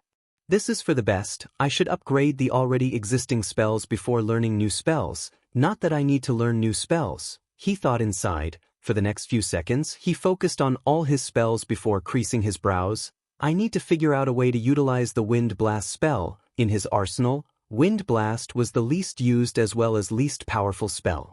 The system rewarded him with this spell, and although he didn't use badass points on this spell, this still occupied his arsenal of spells, preventing him from learning a new spell. From tomorrow, you're gonna help me train my sword skills. As a standalone spell, Wind Blast was a weak spell, but he decided to combine this spell with his sword skills. Using one hand to swing the sword and the other to cast the Wind Blast might be the best way to utilize the full potential of the spell. Killing the Netherals in the Abyssal might also give him a new perspective about the Wind Blast spell. Get ready to get your ass kicked, Ghost. When he uttered his name, she grinned devilishly, almost certain she was going to beat the heck out of him tomorrow. Oh, Michael smiled inside and stepped closer to her. Wind Blast. The sudden blast of wind almost lifted her skirt up. She was caught off guard. Lightning Dash. Stop, you bastard, she screamed, chasing him behind to make him pay for what he just did. The halo of the horizon arrived with golden grace. On the large, luxurious bed of Michael, he was sleeping with the baby dragon curled up on his chest. Last night was a great exercise making Gaia chase him around the sect. Even without a spell like Lightning Dash, the snake was damn fast. After they got tired, they laid on the green grassland staring at the night sky before they came to their homes, searching for the comfort of the bed. While he was rolling on his bed, he heard knocks on his door. Brother Ghost, Sister Elia, wake up. Michael opened his eyes. He knew it was Jack outside the door. His voice contained a hint of panic. What all little shit? Gaia yawned, slowly opening her eyes. Sister Elia, wake up. The Baron and his men are on their way here. Soon, the sleepiness in their eyes disappeared. Instead, an amused expression flashed across their faces. So they finally decided to show up, huh? Michael put on his black transparent full-sleeve shirt. The baby dragon also yawned, blinking his eyes. He woke up. Come on, baby dragon, we have a bitch to deal with. As these words escaped his mouth, he flicked his wrist as 2 green pills appeared in his hand. The 2 pills were the size of a baby's fist. They radiated a smell of rusted iron. The baby dragon twitched its mouth when he took a whiff. Michael tossed the pill into his mouth. Swallowing the pill, he made his way to receive the Baron and his men. Chapter 134. With the baby dragon on his shoulder and Gaia behind him, he opened the door to see the panic-stricken Jack. A couple of drops of sweat could be seen on his face. What are you afraid of? It's just Baron and his men, Michael said. Stepping out of his home, he looked at the rising sun on the horizon. Today sell the usual stuff, he'll make the new pills and potions later. But Brother Dash, don't worry about the Baron, he'll deal with them. Get the fuck out of here. Gaia's tone gave Jack no space to continue. He could only run away from her before she the crap out of him. Do you sense them? His calm face turned cold after Jack left. Gaia nodded. The baby dragon's round pupils became vertical slits, sensing the powerful presence around them. Yes, we are surrounded, but I don't know how many. 56 powerful figures. Might be more than that. His environmental scanning was just at level 2, therefore, it could only sense a limited number of powerful hostiles around him. If they were at the core formation stage, he would have detected their cultivation level, but he was unable to sense their cultivation level, which meant they were stronger than the core formation stage. Among the 56 he could sense, some of them were concealing themselves and floating directly above them in the sky. Some were hiding in the ocean of trees around them. Humph, do they think it's easy to catch me? Michael snickered inside his mind. Can you sense their cultivation level? Gaia asked. She didn't show it on her face that they noticed the presence. All of them are above the core formation stage. He had already paid the system to prevent anyone from eavesdropping on their conversation in case these unknown figures were doing just that. If they were eavesdropping, they would hear nothing but some random conversation about life and the sect. Michael walked to the side, to a place where the customers could clearly see the events unfold so he could earn badass points utilizing this situation. Eventually, after waiting for the Baron and his men, Michael saw a large crowd of soldiers adorning full metal armor marching up the steps to meet him. At the same time, he looked up to see an object soaring through the sky. There she is, Michael snickered, recognizing the person atop the flying sword, Selena. The Baron and his men locked their eyes with him. They kept marching towards him until Selena landed in front of them with a loud thud. Even from a distance, he could see those bloodshot eyes, veins protruding on her face. Her neatly combed hair was disheveled. Behind Selena, an emaciated man walking with the men, Michael almost failed to recognize this man, Baron Totonk. He was walking like a zombie. There was no life in those swollen eyes of his. His previously sturdy body now became the body of a starved man. Killing Jane really did a number on him, Michael thought.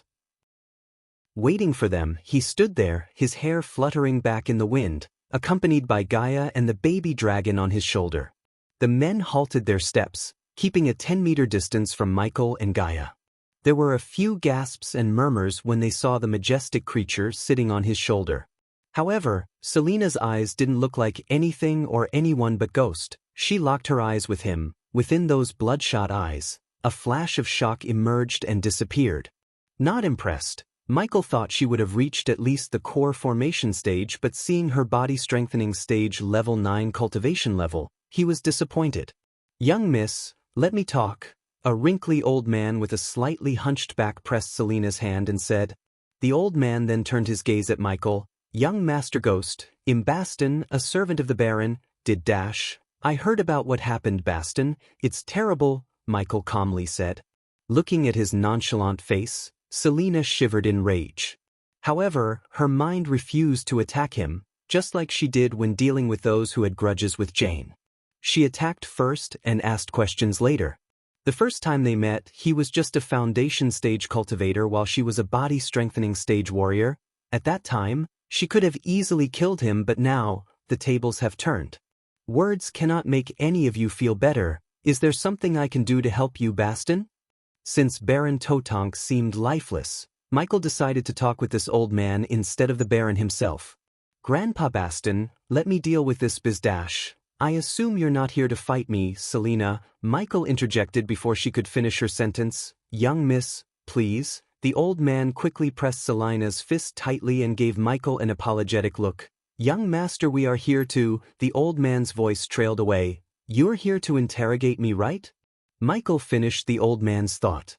The old man sighed, slowly nodding. "Young Master Ghost, I hope you understand the situation. We only want to find the person responsible for..." Again, the old man didn't finish his sentence, looking at the Baron beside him.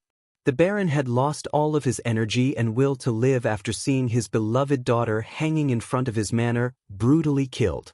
No matter how strong he was, at the end of the day, he was a loving father. Jane's death broke him from within. The old man knew the Baron had died that day, and the man with them is just a vessel. "You're wasting your time, Baston. You very well know that I was in the Nether Realm at that time," said Michael. "What's happening? Why is the Baron here? Whoa, what's up with the platoon of men?" "Hey, I think they are suspecting Brother Ghost with the murder of Jane." "Bullshit, everyone knows it was the devil of Breedia, Lucifer, who killed her. Brother Ghost beat the shit out of her personal guards, so it's natural for them to investigate him. Except Brother Ghost was in the Nether Realm when Lucifer killed her, unless Brother Ghost know a way to be in two different realms at the same time." Seeing the commotion, the disciples gathered around them.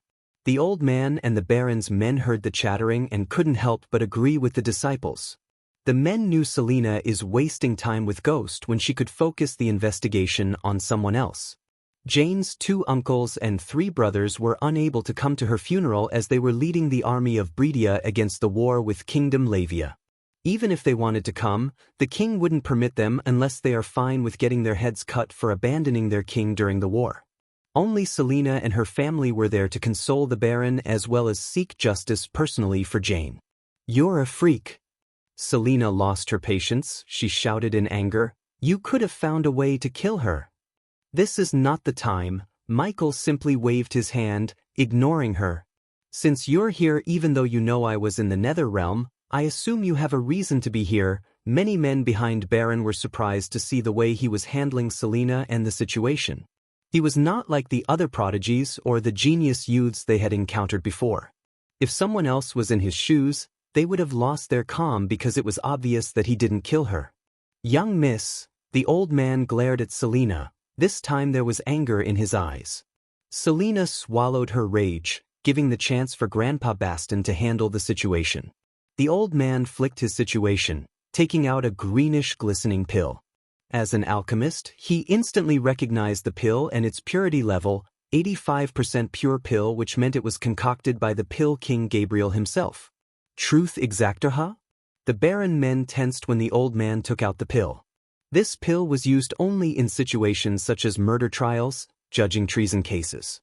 Except for those who were charged with the above accusations, it's considered a privacy invasion, which was a crime punishable by either death or decades of imprisonment, if the victim went to the king or to the guardians to complain. The disciple stepped back a little, fearing that Ghost would lose his calm and start attacking the Baron's men. His expression changed, a cold look submerged on his face before sighing, "I understand, I was one of the people who had quarrels with Jane. Besides, I understand the Baron's situation and respect him. Baston, give me the pill." The old man was stunned by his words. He really thought he would decline to take the pill. Even if he refused to take the pill, they had no right to force him to. It was a crime after all. "Ghost, you don't have to do that." Gaia pretended to be mad as the baby dragon hissed at the old man. "Who?" "It's okay, Ilya. The fewer the suspects, the closer they would get to Lucifer. Everyone has to help however they can to stop an evil like that." His image in everyone's hearts rose up. The Baron's men began to respect and admire this youngster. Despite his ruthlessness, he wanted to be on the side of good. Really? Even the system couldn't stay silent hearing him speak like an innocent, upright person. Chapter 135, Ding. Congratulations to the host for successfully being a badass. The reward is 500 badass points. Ding. Congratulations to the host for successfully being a badass. The reward is 600 badass points. Ding. Congratulations to the host for successfully being a badass. The reward is 300 badass points. Ding. Congratulations to the host for successfully being a badass. The reward is 200 badass points. Ding. Congratulations to the host for successfully being a badass. The reward is 700 badass points. He was surprised by numerous ding sounds in his mind. Was that badass? He questioned himself. Baston handed over the pill and a transparent stone to Michael with a thankful smile on his face. This stone was connected to the pill through arch energy. The one who took the pill had to keep the stone in her hand. Each lie that comes out of their mouth would make the stone glow red and greed for truth. Typically the pill's effect would last for 5 to 10 minutes. Considering this was an 85% pure pill, the effect would at least last for 7 minutes. While holding the stone, he felt a strange sensation in his brain, but soon, the sensation disappeared. "Let's start with an obvious lie, shall we?" Michael smiled. "I'm a 5-legged scorpion with thousands of beauties in my harem." Some of the disciples and the soldiers chuckled. The stone soon let out a bright red color, indicates the obvious. For everyone witnessing the scene, they thought that the pill was working, but Michael was controlling the signals radiated from his brain, hence controlling the outcome. The pill he took before he met them gave him this ability. When the red light dimmed, he said, "Now the truth, I'm a 5-star alchemist who won Heaven's Gate competition." This time, the stone glowed in green. "Baston, Selena, the pill is working. Now you can start asking the questions related to Jane." Hoo-ho, seeing the calm look on his face, the baby dragon's pupils returned to their usual circular shape. Michael nudged the baby dragon's chin, waiting for Baston to question him. "Where were you for the last couple of weeks?" Instead of Baston, the one who asked the question was Selena. In the Nether Realm, the stone shined in green, No one among the disciples looked surprised because they knew he was there. Where else could he have gotten a baby dragon? Selina frowned. Did you wish to harm Jane in any way? The old man and the Baron's men locked their eyes with the stone, waiting for his answer. No, I did not. After Baron came to me and apologized for her actions, I dropped that matter. Again the stone shined in greed, somewhat calming the volcano of anger inside Selina but not completely. Did you dash? Soon, when the stone lost its color, she asked another question but only to get interjected by Michael. Look, I didn't kill Jane and I don't know who did it. I had no fucking idea that she's going to get killed. All of you are looking in the wrong place. Now I think this is enough proof for you. The stone kept emitting green light, making everyone around him sigh in relief. His face lost the smile. Instead, a cold look could be seen on his face. Thank you for your understanding, young Master Ghost, Baston bowed, giving an apologetic smile. Now if you'll excuse me, I have places to be. He threw the stone towards Baston. Gaia also took the same pill as Michael to neutralize the truth extractor in case Selina asked her to take the pill, but she didn't even look at Gaia.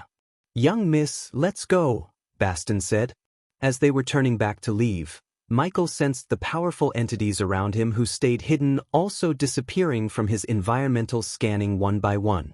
The Holy Guard, Michael mumbled. He already knew the church is investigating Jane's murder, hoping to find Lucifer. He had heard about these Holy Guards from Gaia, even she knew so little about them except the Holy Guards are the church's ultimate weapon. Apparently the church worships two gods, the sun god and the water god. He didn't care much about this religious institute until now as he tried to avoid mingling himself in the petty religious conflicts until he could get to a stage where they can't touch him. But this had changed now. He decided to get more information about this so-called church as well as the Holy Guards. After all, it was only a matter of time before Lucifer had to face this holy army. She should have asked me at least one question. She felt offended not to be noticed by Selina. What are you all looking at? She shouted at the customers who were gawking at them instead of buying the pills and potions. They immediately turned their gazes away from her. They all knew her temperament and did not want to piss off this bad-mouthed girl. Well, add new products tomorrow, so don't forget to bring your pay cubes. Instantly her words caused a commotion among the nobles and the rich. Miss, what are the new pills and potions? One of them from the crowd shouted excitedly. There will be wisdom potions, mind control pills, elemental resistance potions, perception pills, hallucination potions, camouflage potions, enhanced healing potion, and the potion you all younglings are desperately waiting for. She paused for a moment, staring at those eyes filled with anticipation. The love potions. Why? Finally! Half of the crowd immediately threw their hands up and cheered. Most of them were single guys, obviously. However, Michael noticed some old grandpas grinning devilishly, which was creepy.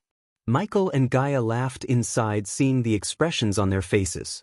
Most of them were thinking love potions would make their crush love them. However, the love potions don't work like that. The love potions would only work on someone if she/he already has some feelings for the other. Using the love potions was fairly simple. One has to put a single drop of their blood and make their crush drink. After drinking, the love potion would intensify the feelings for the other if one has any.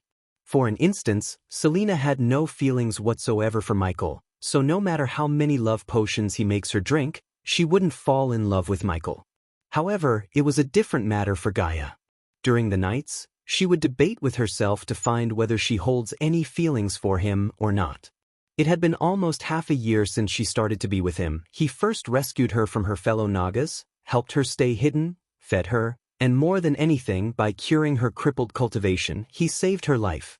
She felt it's natural for her to develop feelings for him, but still, she wanted to make sure of it.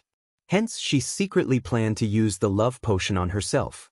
Of course, she still has not completed her plot as the potion required Ghost's blood. By asking him directly, she might get into trouble. After going home, spread the word. Finally, Gaia shouted before leaving for Rivertown with Michael.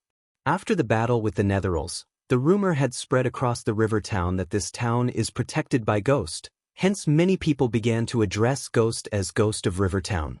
Thanks to the rumors, more merchants and adventurers began to stop by Rivertown. Plus, The construction of the new fancy building at the place where Lucky Cat Tavern attracted travelers and such. For those native river town people, the building the dwarven engineer was building for Ghost was nothing but a wonder in their eyes. Even though the workers didn't finish the construction yet, people could tell that it's a marvelous building that would raise the river town's prestige by many folds. Because of the frequent merchant, adventurers, and travelers' visit, the local business boomed. The river town people thanked Ghost for their prosperity, though he practically did nothing for them. He killed those netherals not from but for him. Hey, it's young Master Ghost.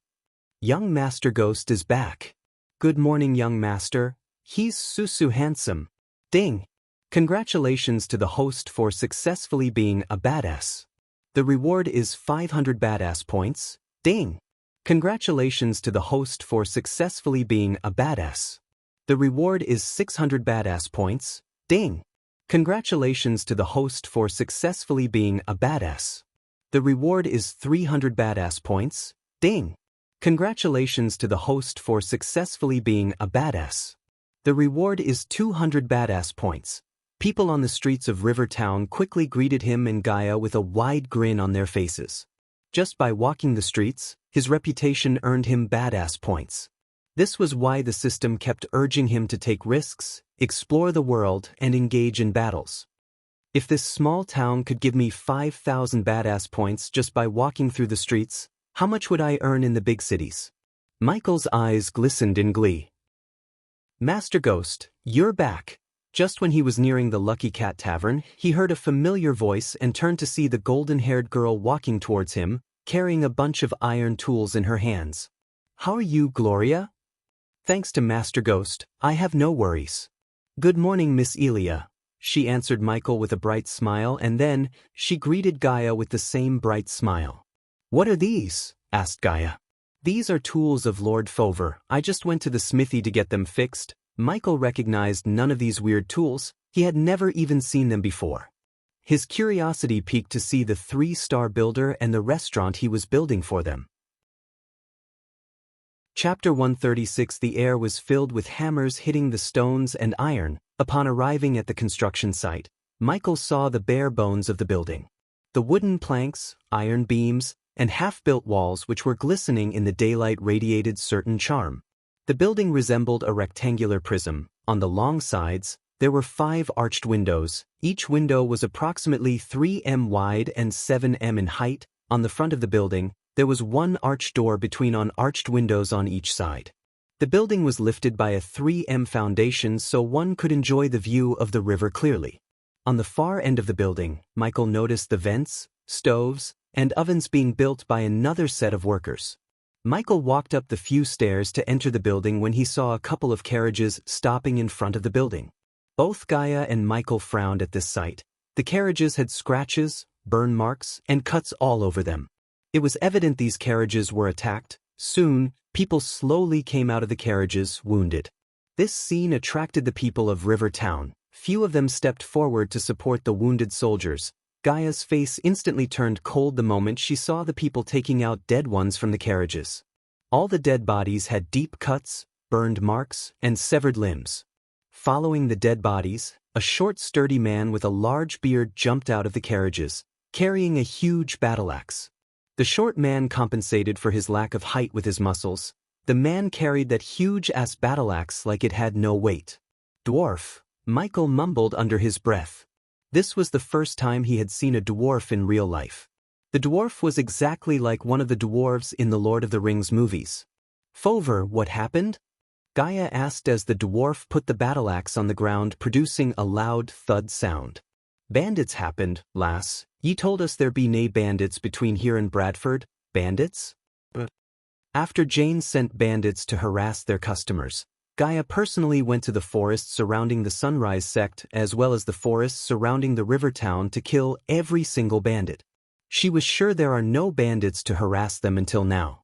Fucking bloody beastmen ambushed us near the moon goddess temple. These puny humans stood nae chance against their guerrilla attack, cursed Fover, failing to notice Michael in the heat of the moment. Beastmen wouldn't usually enter a human kingdom. Ghost, we have to investigate this. Only when she mentioned the name Ghost, the dwarf turned his gaze at Michael. For a second, Fover just stared at him to sense his cultivation level. Soon, his eyes slightly widened in surprise. So ye be that famous ghost o' River Town, yeah? Lad, you need to do something about these bandits. They already destroyed most o' the materials I needed to finish the building, destroyed the glasses. I'm gonna rip them to pieces. Veins popped on Gaia's face. Considering this plan of Michael's required more glasses, even than the stones, this shipment was extremely important. These were not normal glasses. The dwarf ordered them, glassmakers, to custom build the glasses, which cost them a huge chunk of gold coins. Go and check out the forests, but I guess they are long gone by now. I have to look, she said, and rushed towards the place where they left the Pegasus. Master Ghost, soon after Gaia left, his two henchmen came towards him. Both Daniel and Ricky suffered wounds. Daniel had a deep cut running across his chest. His brown tunic was drenched in blood while Ricky limped, holding the deep cut on his thigh. Michael quickly willed the system to give him the healing potion in the storage. In a flash, 2 vials of healing potion appeared in his hand. Here, take this. Both of them shuddered. The thought of a single vial of healing potions cost 9,000 gold coins prevented their hands from reaching out to take the healing potions. Drink it, it's an order. Thinking about those bandits who almost killed his 2 loyal men, Michael wanted to flay the bandits alive. He could simply buy materials, but loyal men like them were hard to find. Daniel opened up the vial, slowly pouring the potion into his mouth. Their wounds closed up at a swift pace. The dwarf was surprised he wasted 2 valuable potions on these 2 commoners. After their wounds healed up, Michael retrieved a couple of more healing potions, mix them in the water and distribute the water to the wounded. For those who lost their lives, Daniel and Ricky saw a large pouch of coins appear in his hand. Give their families 2,000 gold coins. His words instantly caused the people to go crazy. There were gasps and muttering among the crowd. Even if they were alive, they wouldn't have earned 1,000 gold coins in their lifetime by working on the construction sites, not to mention 2,000 gold coins. He just changed their lives. With this amount, their families could live their entire lives without ever going to work. As far as he was concerned, if he didn't compensate them with a handsome amount, workers might avoid working for him in the future as they might fear for their lives. But now, they would gladly give their life thinking their families would get richer and live their life with no worries. Many wives would gladly take 2,000 gold coins instead of their drunk husbands any time of the day. After all, for Michael, even 20,000 gold coins weren't much compared to his grand plans. He wanted the restaurant to be up and running as soon as possible. As for those who survived, you will receive 50 gold coins for the inconvenience. Those who survived bowed and grinned in glee despite the excruciating pain. Although it was nowhere near the amount 2,000, at least they lived to enjoy the 50 gold coins. Lad, what a boot me? Ye need ta compensate me too? Asked Fover, smirking. I will compensate you handsomely when you lose a few limbs in the next bandit attack. You were right, I didn't find anything except this. While he was making new batches of pills and potions back at his home, Gaia came rushing into his room. Michael looked at the baby dragon as he hopped towards Gaia and grabbed the medallion in her hand with his mouth. He then whooped back at Michael. The medallion was black, made of high-quality black iron. On its surface, a wolf's head etched onto its surface. Those who attacked Fover is not bandits, human, it's the Grim Reapers. Michael did not utter a word but waited for her to explain. When you need beasts, bandits and problems like that disappear, you go to Adventurers Guild. When you need a noble to disappear or even a king disappear, you go to the Grim Reapers. If you have enough gold coins, no matter what evil shit you want to do, they will do it for you. Someone paid them to attack the shipment, but who? He scratched the baby dragon's chin, thinking about who might have done this deed. The only enemy he had until now was Jane. Obviously, she couldn't have hired the Grim Reapers. He didn't think Selena would have done this either. You said they do anything right? For the right amount, she said. Fover said the glassmakers may have extra supplies we need. Buy them and bring them to Fover personally. What will you do? For now, I will finish all these and then, well, go to Aragoth to seal the deal, said Michael, showing no emotions on his face. So well, do nothing about this? She questioned him, only to see him shake his head. Grim Reapers won't tell us who hired them in the first place, right? The Grim Reapers sounded just like the dark underworld back on Earth. Although he only killed a certain group of people, there were assassins and fixers who would kill or do anything for the right amount, but the dark underworld would not reveal anything about who hired them to do the job to anyone. This secrecy what made the dark underworld extremely powerful, and if his instincts were correct, the Grim Reapers would follow the same rules. His assumption was proven right when she nodded. Nope, those bastards value client confidentiality more than anything. If we went there asking for this information, they would either try to kill us or ban us from using their services in the future. Then there's nothing we can do except trying to hire them to protect our carriages. This might work if this was a one-time task, but if someone hired them to attack our carriages every time, her voice trailed off but the killing intent in her eyes intensified. Then we'll simply hire the adventurers to do the job for now. Gaia creased her brows. What do you mean for now? Today they attacked my men, I won't simply forget it. One day, I'll visit them, kill every single one of the Reapers who did this, not as Ghost but as Lucifer. Gaia grinned devilishly, thinking about the day they'd seek revenge against the infamous Grim Reapers. After Gaia left the room, he finished making pills and potions enough to sustain the Majestic for a week. He stood up, the baby dragon on his shoulder. Ruby Cuisine branch manager, Michael mumbled under his breath, before dashing out of the room. Chapter 137. Inside Michael's house, the trio was laying on the sofa, munching on the egg rolls Raylene prepared for them as snacks. The baby dragon was clutching onto its roll, fretting that Gaia would steal it from him. Both of them just came back home after getting their job done. Fortunately, the glassmakers kept extra custom-made glasses to sell on the sidelines. Therefore, she was able to buy the glasses from them and personally deliver them to Fover, resuming the construction work. Michael, on the other hand, went to Bradford searching for the branch manager of Ruby Cuisine, his one major competitor. Considering the Holy Guards, members of the Guardian Guild, and soldiers were swarming the city, the branch manager came to oversee the business personally. This enabled Michael to disguise himself as passing by and place a surveillance bug he bought from the system on the branch manager. Now he had to link the bug to the monitoring orb. They were already using the monitoring orb to monitor the orc in the abyssal. Give me the orb I gave you. She was keeping the orb in the linked space ring. She flicked her wrist as a white orb filled with smoke appeared on the table before them. The baby dragon let out a hissing sound in a momentary surprise before turning his focus on the roll in his claws. The next moment, Michael placed his hand on the orb, willing the system to establish a connection between the monitoring orb and the bug he placed. Connection successfully established. After he heard the system's now not-so-robotic voice, the white smoke inside the orb slowly faded away to reveal a neatly organized room. On the orb, Michael and Gaia saw a pair of hands up close, writing reports under the candlelight. The pair of hands belonged to the branch manager. Thanks to the bug, they would see anything he sees, listen to anything he listens. For Michael, it reminded him of the first-person games he played back on Earth. You didn't place anything on me, right? Following the branch manager, Michael willed the orb to show the orc. Gaia placed a bug on the orc exactly like the bug Michael placed on the branch manager, and also, with Michael's help, she drew symbols on the walls around the orc. These symbols were practically like the CCTV cameras. They recorded the orc's room, sending a live feed to the monitoring orb. At the moment, they could see the orc scribbling and reading parchments. Gaia bought him those parchments as he wanted them to summon netherals into this world. I still don't trust that orc, human, said Gaia, creasing her brows. We don't need to trust him, we just need his ability to summon netherals.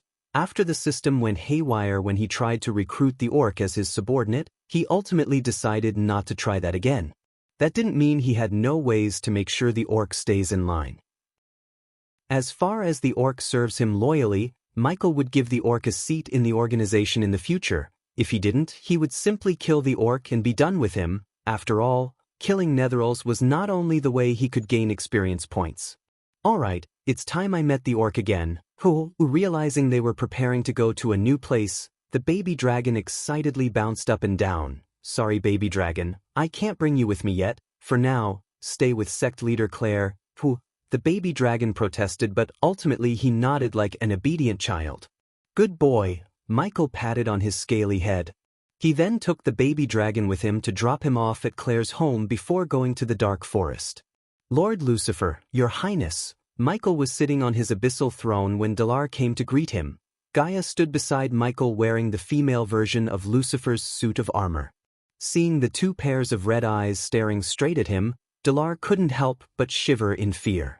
Dalar sensed the overwhelming power of a core formation level 8 warrior radiating from the woman who called herself the Dark Queen, hence he addressed her as Your Highness. Michael kept gently tapping the dwarven skull attached to the throne's handle. Dalar, how many netherals are you able to summon here? Even without any fear toxin, the voice of Lucifer sent a chill crawling through Dalar's spine. 30 netherals, Lord Lucifer. Dalar stirred, afraid of disappointing the devil in front of him. Unlike the Dark Queen beside Lucifer, Dalar was unable to sense Lucifer's cultivation level. Only a handful of experts were able to hide their cultivation level completely, which meant Lucifer is one of those powerhouses. When Michael upgraded the system to version 2, the masking function's duration was 10 minutes. In version 3, the system was able to mask his cultivation for 20 minutes with a cooldown period of 30 minutes. Their level body strengthening stage, I can summon level 7 netherals, 7,000 for each netheral, 210,000. Just when he was grinning behind the mask in glee, Dalar opened his mouth to ruin the moment. For once a month, Lord Lucifer, incompetent. The moment these words escaped Dalar's mouth, he was pulled by a force towards Dark Queen. She grabbed him by the neck, lifting him in the sky. Your Highness, anything, more dash, let him speak. Queen. Michael liked the name Dark Queen. In the future, when he starts his shadow organization, he would be known as Dark Lord Lucifer while she would be known as Dark Queen after Michael's order. Dalar was thrown away by Gaia like a pebble. Dalar slowly picked himself up, cursing the woman in his heart. State your reason, Dalar. Michael asked without showing his disappointment in his tone. Anything. Summoning more than 30 netherals in a month would alert the Guardians, Lord Lucifer. Somehow, they can detect the trace of the summoning magic. Dalar explained the reason. It was a damn good reason. Though Michael was disappointed at the fact he could only earn 210,000 experience points plus the experience points from absorbing the cores, he decided not to take any chances in greed and get caught by the Guardians. Besides, with this amount of experience points, he would be able to level up every 1 or 2 months. You're too greedy, host. Shut up, system. He scowled back at the system in his mind after hearing its snarky comment. How long will it take to summon the netherals? The ritual will take 30 to 40 minutes, Lord Lucifer. Start the ritual in one of the halls here. Go. He dismissed Dalar with a wave of his hands. After Dalar disappeared from his sight, he willed the system to turn off the masking function. 30 netherals. Is this enough for you to get stronger? What if we mess with his mind and exchange him for a huge-ass pile of gold? She suggested, licking her lips inside the mask. It's enough, Queen. That orc is worth way more than any amount of gold, she sighed and nodded. In her mind, he would be ever wrong, and even if he asked her to follow him into the deepest of hell, she would follow him asking no question. When are you planning to give me one like that? Her eyes were locked onto the black metal coils around his wrist. These coils were not just coils but superconductors that had zero resistance to electrical flow. By sending the electricity created by the spell Ignitia through these superconducting coils and with the help of the system, he was able to create a supermagnet, which was how Michael pulled from the hands of Vundun's men. I need a new weapon system. I can't be seen using a sword. He entered the system store to buy a weapon to use when he turns into Lucifer. What kind of weapon are you looking for, host? Not a sword, but I should be able to utilize my sword mastery when using this weapon. Hearing Michael's preferences, the system began its search. Soon, a glow appeared in front of Michael's eyes as the glow slowly turned into a weapon, a warhammer. The warhammer in front of him was made of entirely black metal. It possessed one blunt dented face with a sharp beak on the opposite side of the blunt face. The warhammer looked heavy, and the glowing inscriptions, runes, and symbols on its surface gave a deadly look to the hammer. Weapon name, Doombringer, Heavy. Class, Rare Upgrade Requirements, 3-star Blacksmith, 3-star Runemaster, Ostium, or the blood of a forest dragon, underworld fire core / ancient ice core price, 14,000 badass points. Does the host wish to buy the Doombringer? Host can trail use the weapon for 10 minutes. A golden notification box with blue letters appeared in front of him. His eyes widened in surprise. System, make the Warhammer look old, ancient, and put it somewhere in my room? So Gaia won't suspect where the Doombringer comes from. Yes, then it will be 14,500 badass points. The system sounded extremely excited for some reason. Do it. Michael long lost his drive to bitch with the system as he calmly said. After exiting the system, he looked up at Gaia. Go and make sure Dalar isn't trying anything funny. What tray you gonna do? It'll be in my room, casting the masking spell on myself again. Don't take longer or I'll start killing them, hee, she teased him before leaving the throne hall to find Dalar. I hope you like Lucifer's new weapon, but if you feel slightly disappointed, I hope you're not. Don't worry, check out the required materials to upgrade the Warhammer. Chapter 138, Look what I found in my room. Michael came to the northern hall in the Abyssal to meet Dalar and Gaia. In his hand, she saw a heavy warhammer. The warhammer seemed ancient, old, and powerful. It was adorned with silvery symbols and runes from the head to tail. Where did you dash? She asked, only to get interjected by Michael. Behind one of the shelves, I think it was left behind by them, he said. Gaia understood that by them he referred to the Order of Death. Dalar, where are the Netherals? The hall was spacious. Just like the hall where there was a small lake and waterfall, this hall was also a pocket dimension. This much space couldn't be explained otherwise. In the center of the hall, a large 7m radius magic circle with runes could be seen. The runes on the circle were glowing, producing a mild humming sound. If you give the world, they will appear here, Lord Lucifer. Dalar bowed deeply. Michael clutched the new warhammer tightly, then he nodded, preparing to slaughter the Netherals, so he could reach the next level. Dalar closed his eyes, muttered a few words. Soon, the circle started to glow brighter and brighter. Boom! The next moment, the golden circle hovered above the ground before exploding into millions of tiny orbs of light. When the light faded away, 30 Netherals with human traits stood at the place where the circle was. Dalar, order them to attack me. These Netherals wouldn't do anything until Dalar ordered them to do something. If Michael only desired experience points, he could have simply let Gaia kill the Netherals, earning the EXP doing nothing. He didn't want to do that. He wanted to increase his sword mastery as well as train his body and mind in a real battle. For an assassin like him, it was essential to train vigorously to keep the skills sharp. Yes, Lord Lucifer, Dalar bowed. Kill him. Gaia creased her brows seeing the orc issuing order to kill him instead of just attacking him. A sudden flash of murderous intent ran across Dalar's face. He quickly hid his internet, but Gaia noticed it. Michael noticed this but said nothing of it. For now, he didn't care about the orc's loyalty. After all, Dalar had to escape the dark forest before even thinking to betray him, except if he wasn't immune to the fear toxin, so escaping was not an option. Step aside. Michael's biceps flexed, stretching his black suit due to the weight of the warhammer. It was damn heavy and required all of his strength to lift it from the ground, yet he didn't use his both arms because in the future he wanted to swing the warhammer in one hand and the sword in the other, or dual-wield 2 warhammers. Gaia was ready to dash forward in case they overwhelmed him with their numbers. After all, he was a body-straightening level 4 warrior while each Netheral was at level 7. Locking their target, all 30 Netherals rushed at him with no strategy or plan. Hands reached out at him to tear him apart. The putrid smell of all the Netherals filled the hall, making Gaia twitch her nose. Death range. The hall became darker around Michael, giving a gloomy feeling to Dalar. Instantly, Michael flexed biceps loosened a bit as his body strength immediately doubled. When the Netherals came closer, he swung the warhammer at one Netheral. The dented face contacted with the Netheral. The power and force were so great as the Netheral's head exploded, splashing black goo, grayish brain matter across. Wow! Even Michael was surprised at the raw power of this warhammer. He felt like breaking an eggshell as he swung the warhammer around him to send 5 Nethers flying. The bone-crunching, blood-splattering sound was like music to his ears.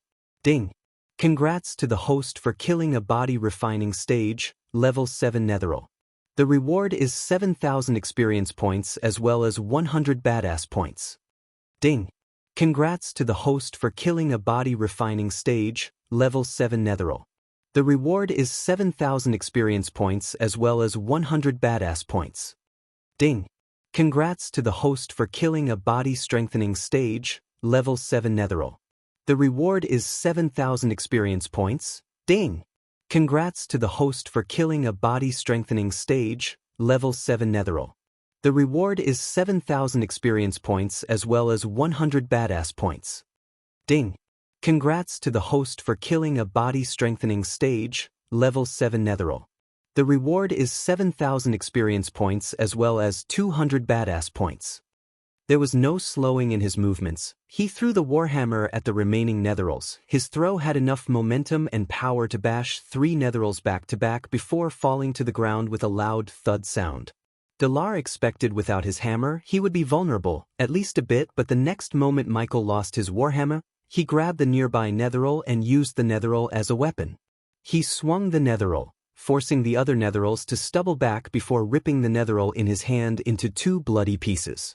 His raw strength stunned Dalar as began to punch the netherils through their chest, grabbing the core in one hand and ripping their heads off in the other. It was a devilish display of brute strength and speed, but behind that brute force, Gaia could see the finesse. Each of his moves was calculated, very well thought. Soon, Michael punched his way through the netherils to his warhammer. Instead of bending his back to pick up the warhammer, he stomped the ground as the force made the warhammer fly right into his hand. Ding! Congratulations to the host for successfully being a badass. The reward is 300 badass points. Ding! Congratulations to the host for successfully being a badass. The reward is 500 badass points. With a twist, he turned the warhammer to use the pointy head instead of the dented face. Like splitting a wood log into 2, he brought down the warhammer on one unfortunate netheril, except the head did not explode like before, but the head came separately with the warhammer. Another swing sent the head directly toward another netheril before Michael leaping into the air. In the mid-air, Michael grabbed the warhammer using both of his hands, and then he hit the ground with all of his strength. It created a huge powerful shockwave that sent all the surrounding netherils flying into the walls. The entire hall trembled like an earthquake. Ding! Congrats to the host for killing a body refining stage, level 7 netheril. The reward is 7,000 experience points as well as 100 badass points. Ding! Congrats to the host for killing a body refining stage, level 7 netheril. The reward is 7,000 experience points as well as 100 badass points. Ding! Congrats to the host for killing a body strengthening stage, level 7 netheril. The reward is 7,000 experience points. Ding! Congrats to the host for killing a body strengthening stage, level 7 netheril. The reward is 7,000 experience points as well as 100 badass points. Continuous notifications sounded in his mind. He saw the unmoving bodies of netherils lying on the ground in their own pool of black goo. After the shockwave attack, there were only 10 netherils. Some of them had white bloody bones sticking out of their bodies. Let's finish this. Michael grabbed the handle tightly. He then moved towards the only to spiral rapidly with the warhammer pointing at the netherils. His body soon blurred. In Dalar's eyes, Lucifer seemed like have turned himself into a mini-cyclone. The mini-cyclopes turned even darker, splattering black goo and brain matter across when the mindless netherils went straight into the cyclops. Ding! Congrats to the host for killing a body refining stage, level 7 netheril. The reward is 7,000 experience points as well as 100 badass points. Ding!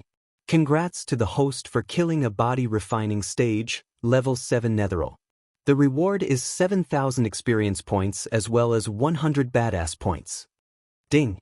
Congrats to the host for killing a body strengthening stage, level 7 netheril. The reward is 7,000 experience points. Ding! Congrats to the host for killing a body strengthening stage, level 7 netheril. The reward is 7,000 experience points as well as 100 badass points. Congratulations to the host for leveling up. The current level is body strengthening stage level 5. After smashing all the netherils, he lowered the warhammer, giving his hands the much-needed rest. Maybe another 100 of these can give me a challenge. Dalar shivered after witnessing the display of pure strength and brute force. He was unable to pinpoint Lucifer's true strength, even after this one-side massacre. Lucifer killed those netherils he summoned with no hassle. There was not even a scratch on his body. He used no powerful spells but the warhammer and his own strength. Dalar could tell that those words he just spoke were nothing but true. He doubted even another 100 netherils could make him drop a sweat, let alone kill him. Take this as a reward for what you did. Michael flicked his wrist, taking out a batch of revitalizing pills and arch energy boosters. The batch had 10 of each pill. Since anyone could buy pills from the Majestic, he didn't fret about Dalar connecting Lucifer with Ghost. This will be enough for you to purify your body and help you speed up your cultivation, Michael said, sending the pills floating towards Dalar. Dalar didn't dare to refuse this. He just bowed deeply and accepted the pills. Burn those bodies. After giving one last order to Dalar, he made his way to his room with Gaia following him behind. Chapter 139. Man, we need a butler to maintain this place ASAP. While walking through the cobwebbed corridors of the Abyssal, Gaia said, "Why don't you put up a sexy maid dress instead?" She froze stunned. Behind the mask, he chuckled seeing her reaction. "Why don't you ask Sadie, your pervy fuck?" Michael received a punch on the shoulder for his suggestion from Gaia. "You're still on that?" "Of course I'm still on that. I won't let you sleep around with bitches like her. Don't forget." There was a hint of possessiveness in her voice. In Michael's eyes, she was beyond beautiful, talented, funny. Moreover, she was very supportive of him. In simple terms, she was a perfect wife material for him. Therefore, if she made a move on him, Michael would gladly accept her as his better half. After all, he would choose her any time over a cold bitch like Alicia any time of the day. "Yes, ma'am," he giggled in return. "Oh?" She was surprised to hear his answer. She thought he would be a jerk and refuse. This gesture of him slightly made her feel elated, thinking that he might have feelings for her. "Good." She put her hand around his neck before giving him a mild headbutt before they went to the teleporter to leave the dark forest. The next day, Michael left the Sunrise sect before the early light, putting on his Neo robes. They didn't use the flying swords but mounted the Pegasus to go to Aragoth.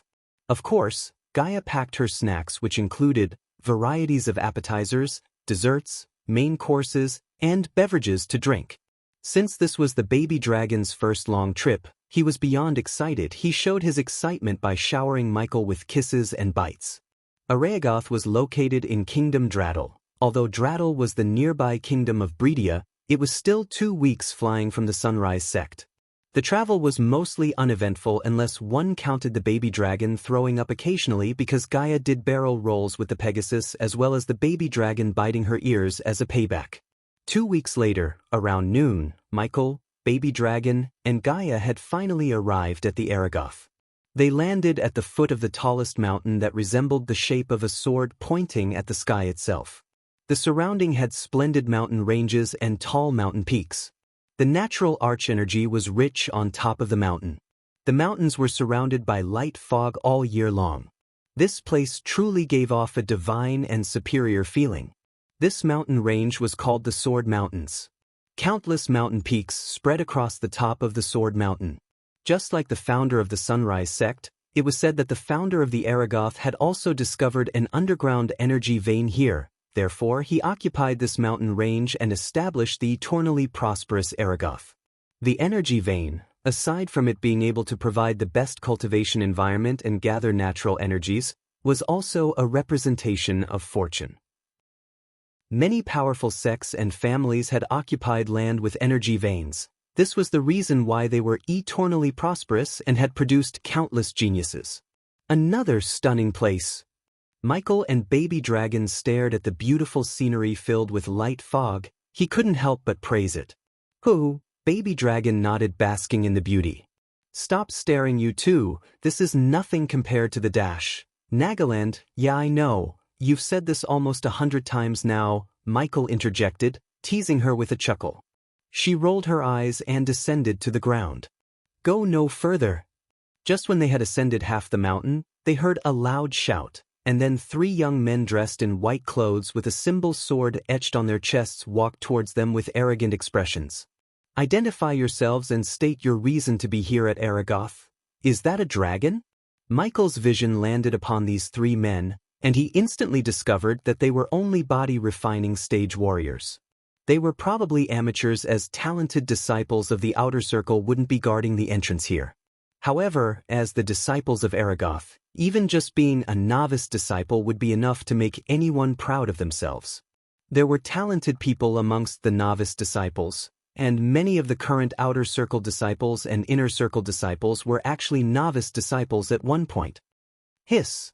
The baby dragon hissed when he noticed the youngster reaching out to touch him. The youngster quickly took his hand back in sudden shock. It's okay, baby dragon. Michael brushed the baby dragon's chin, reassuring him before looking back at the 3 disciples. Name is Ghost, and I'm here to meet your fellow disciples, Nathan Bradley. When hearing the names Ghost and Nathan, those who had an arrogant look on their faces immediately had a change in expression. Their faces turned gray, and they wished to slap themselves a few times. The young man in the center bowed his head. Brother Ghost, forgive us for not recognizing you. Senior brother Nathan told that you would come to meet him in this part of the land. Michael's name was not as famous as Noah's because Noah traveled to many places, killing people, making enemies left and right. In fact, he was on the wanted list of Aragoth before he joined the Guardians. However, these 3 were able to recognize Michael as they had close ties to the students of alchemy. Although Michael was unable to keep himself hidden from the world like back on Earth because of the system, he still liked to keep a low profile and make as few enemies as possible, unlike Noah. They followed the disciples through the paved roads into the intersection of the sect. Soon, they walked under the arch of the gate to discover wonderful and magnificent palaces. Cool, when he saw these parks, buildings, and rivers, he couldn't help but be amazed. Everything was perfect. The architecture of each building had its own magnificent style. Right at this moment, 2 Outer Circle disciples walked up from ahead. When they saw Michael, unlike these 3, they immediately recognized him and greeted him with eyes full of admiration and awe. Heavens! He is Ghost, the ghost of River Town. He looks so young, perhaps only 19 to 20 years old. What is that on his shoulder? Oh my god, oh my god, oh my god! It's a dragon! I heard he killed a body-strengthening warrior while he was only at the foundation stage. This man looks so delicate and handsome, it's hard to think that he is such a fierce man. Oh my god, I want to hold that dragon in my hands. Look at that chick beside him, she looks hot. I still can't believe he's a 5-freaking-star alchemist. Teacher Olivia won't shut up about him. That's it, I think she actually invited him here to give a special lecture to alchemy students. Lower your voice, idiot. Do you know how many young masters lost their lives coveting beauties like her? Ghost is so handsome, it would be nice if I could be his girlfriend. Shut up, slut. I heard Sadie and he has a thing between them. Why is he here? The surrounding disciples' discussions became heated. Although people were communicating privately with quiet voices, he had good hearing, so he heard every single word spoken. He couldn't help but laugh and shake his head. Among all these conversations, Gaia's ear twitched when she heard the 2 disciples mention the name Olivia. Her female instincts kicked in, thinking that Olivia might try to flirt with Ghost. Obviously, his fame of being the 5-star alchemist was spread across the alchemy circle of Aragoth. All right, carry on with your own matters. Brother Ghost has gone through a long journey. I will need to bring him to senior brother Nathan's residence. In the future, if you have any questions regarding alchemy, I'm sure Brother Ghost will show you some guidance during his stay. The leading disciple waved at the disciples, then he continued leading him to the inner part. Along the way, they met several disciples who had been admiring him as a 5-star alchemist. All of them happily greeted him and were stunned looking at the baby dragon. The disciples of the Aragoth weren't idiots. Pleasing him may not give them any advantages, but it surely wouldn't bring them any disadvantages either. Eventually, they passed the area where all the living quarters of students were located. Behind the living quarters, a very fine courtyard was built. It was located at the top of the mountain, isolated from the living quarters area. Compared to the old shaggy home of his in the Sunrise sect, The house in front of looked like a palace. It was not suitable to call it a home but a bungalow. It was surrounded by mountains and rivers, and there was even a waterfall nearby. The scene was very soothing, the natural arch energy was rich, and it was isolated from all the noise coming from the living quarters area. This was simply the best place for cultivation, not that Michael needed a place like this to cultivate. Wait here, Brother Ghost, I'll go inside and bring Senior Brother Nathan. Cool. Michael stood there basking in the beauty while the trio of disciples went towards Nathan's house to inform him. Nathan's not home, Riker. Michael turned his gaze away from the waterfall to see a couple of girls walking towards him, shouting at the trio of disciples who were knocking on the door. They failed to notice Michael on the sidelines. Instead, they shouted at the trio. Teacher Olivia is making every disciple take the potion exams. Thank the sun god we were able to escape before she locks us in the potion lab. Chapter 140 Potion Exams? Right now? The trio of disciples stepped back from Nathan's home. They walked towards the girls while Michael silently watched this scene unfold. Holy shit, then we also have to run away from Teacher Olivia. She forces every student to take these bloody alchemy exams, even those who don't take alchemy. Bloody hell. There was genuine fear in those disciples' faces.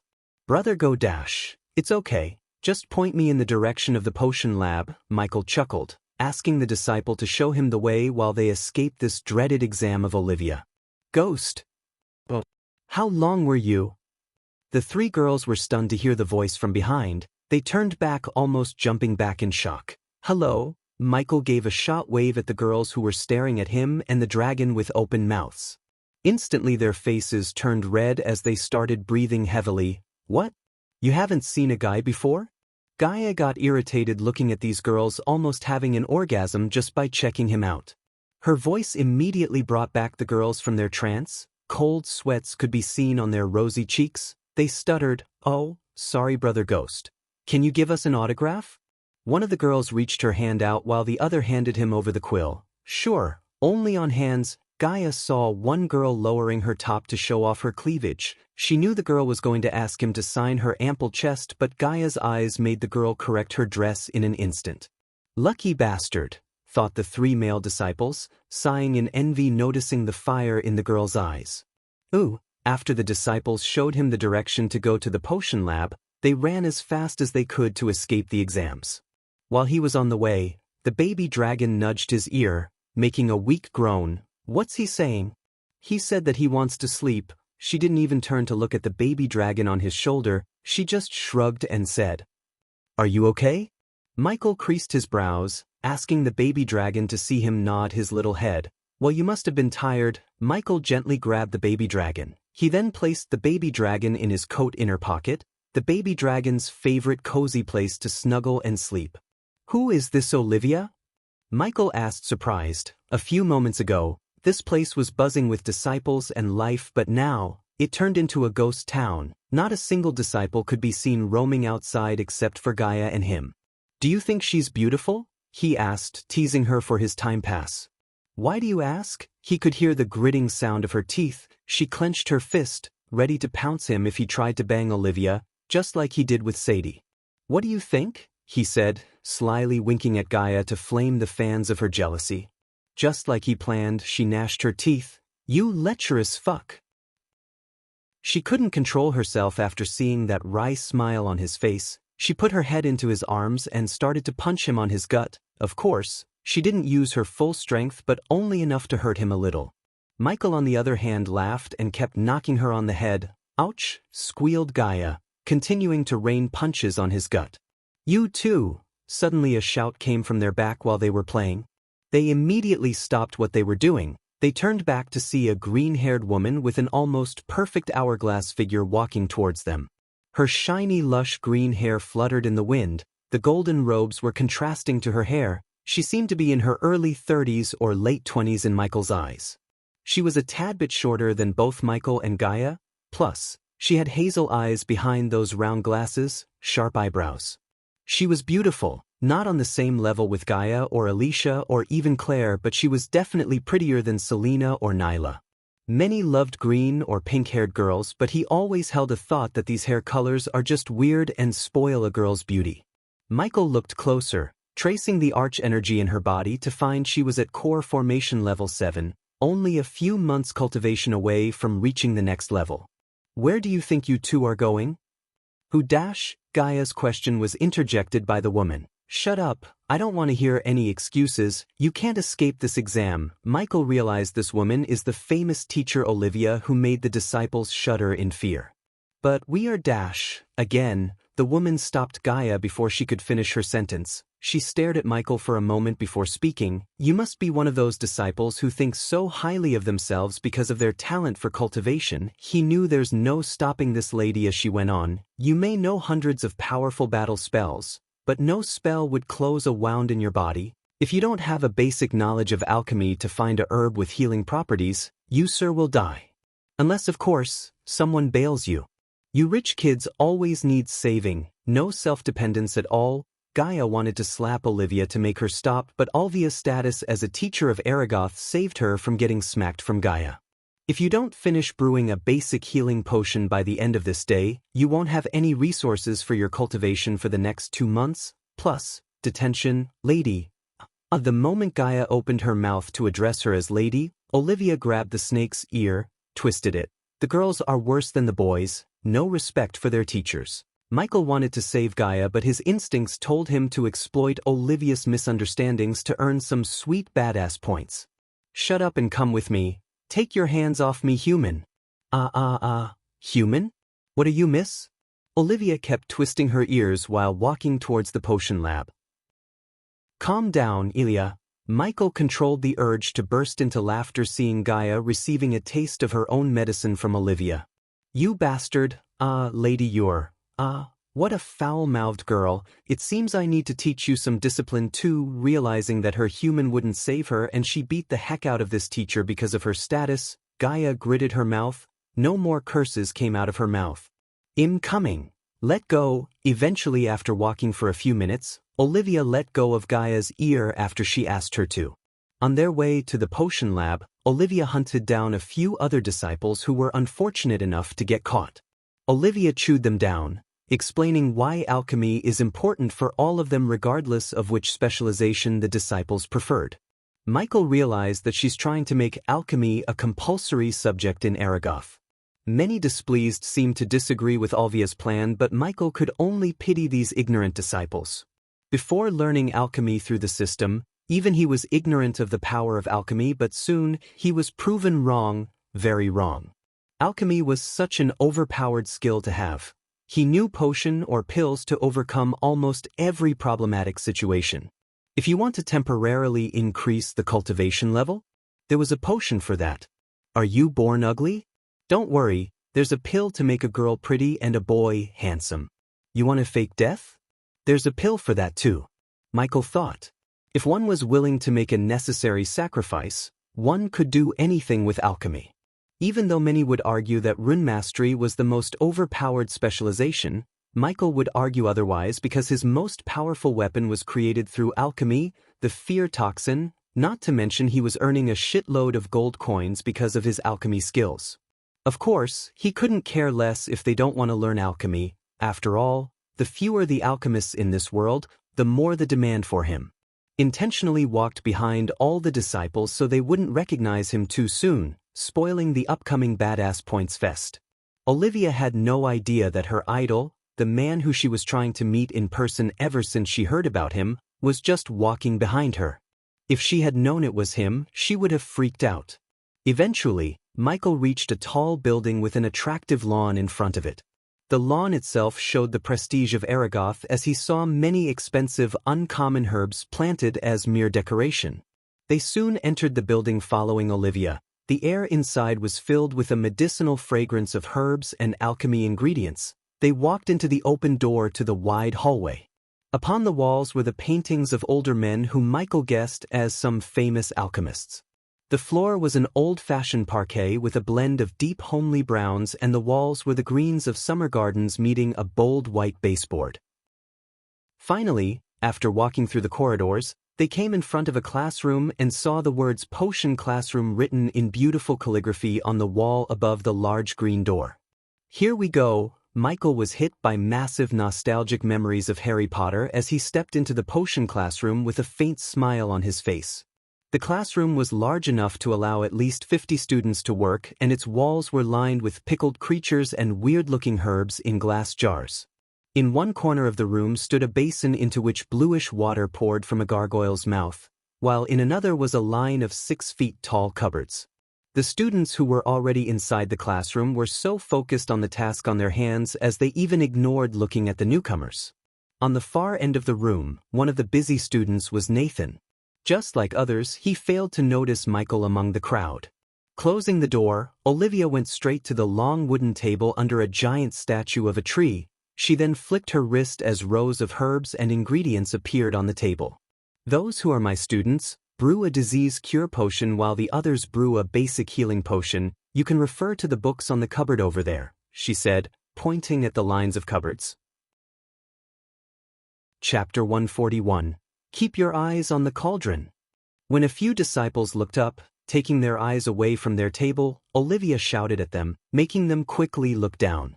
Michael's eyes were on Nathan, but the young master of House Bradley was busy trying to figure out the right Didya leaves to Ivory ration. For a 5-star alchemist like Michael, the disease cure potion was a child's play, but Nathan and these disciples were not 5-star alchemists. "Go on, take your ingredients," Olivia said, looking at her alchemy students while the others rushed towards the cupboards, cursing Olivia under their breaths. The alchemy students buried to the table to pick the freshest of the herbs. "I'm partnering with him," said Gaia stubbornly. "All right, since you two aren't alchemy students, I'll let you partner up, but I want 2 healing potions," Olivia said, raising 2 fingers in the air. He just nodded at Olivia. Walking to the table, he saw the leftover herbs. "What are you doing?" "First, you need the basic book of alchemy," Olivia said while Michael was looking at the herbs and ingredients before him on the table. "I think I can brew a simple potion without a book, Teacher Olivia." He was not trying to sound arrogant, but in Olivia's eyes, his tone and look seemed extremely arrogant. "Oh, a simple potion, huh? Let me see your alchemy prowess." It was evident she didn't like the way he talked. She made it obvious by her sarcastic tone. She wanted to teach this arrogant bastard a lesson after he failed miserably. However, the next moment, he surprised her by picking up the right herbs from the table. Ding! Congratulations to the host for successfully being a badass. The reward is 700 badass points. Hold this. Michael handed over the herbs to Gaia. He then rolled up his sleeves before conjuring the green alchemy flames. Wait. Olivia was stunned knowing that the green flames couldn't be summoned by anyone except alchemists. Olivia's shout broke many disciples' concentration. They instantly looked up in the direction of the commotion to see her staring at the green flames hovering above a black-robed youth's hands in shock. "Don't try this anywhere." Before Olivia could stop him, all the ingredients flew straight into the green flames. "Ghost," from the distant Nathan recognized him immediately. "You need a cauldron." Olivia shouted at him, but she soon closed her when a fist-sized ball of pure essence floated above the green flames. Ding! Congratulations to the host for successfully being a badass. The reward is 800 badass points. Ding! Congratulations to the host for successfully being a badass. The reward is 300 badass points. Ding! Congratulations to the host for successfully being a badass. The reward is 700 badass points. Ding! Congratulations to the host for successfully being a badass. The reward is 200 badass points. Ding! Congratulations to the host for successfully being a badass. The reward is 500 badass points. His lips curved upwards. He would never get tired of this sweet notification sound, no matter how many times he hears it. One by one, the essence shot above the green flame. Olivia was speechless. She just stared at the pure essence above the green flames. One could not extract the essence from the herbs with this much purity unless he's a godly-level genius.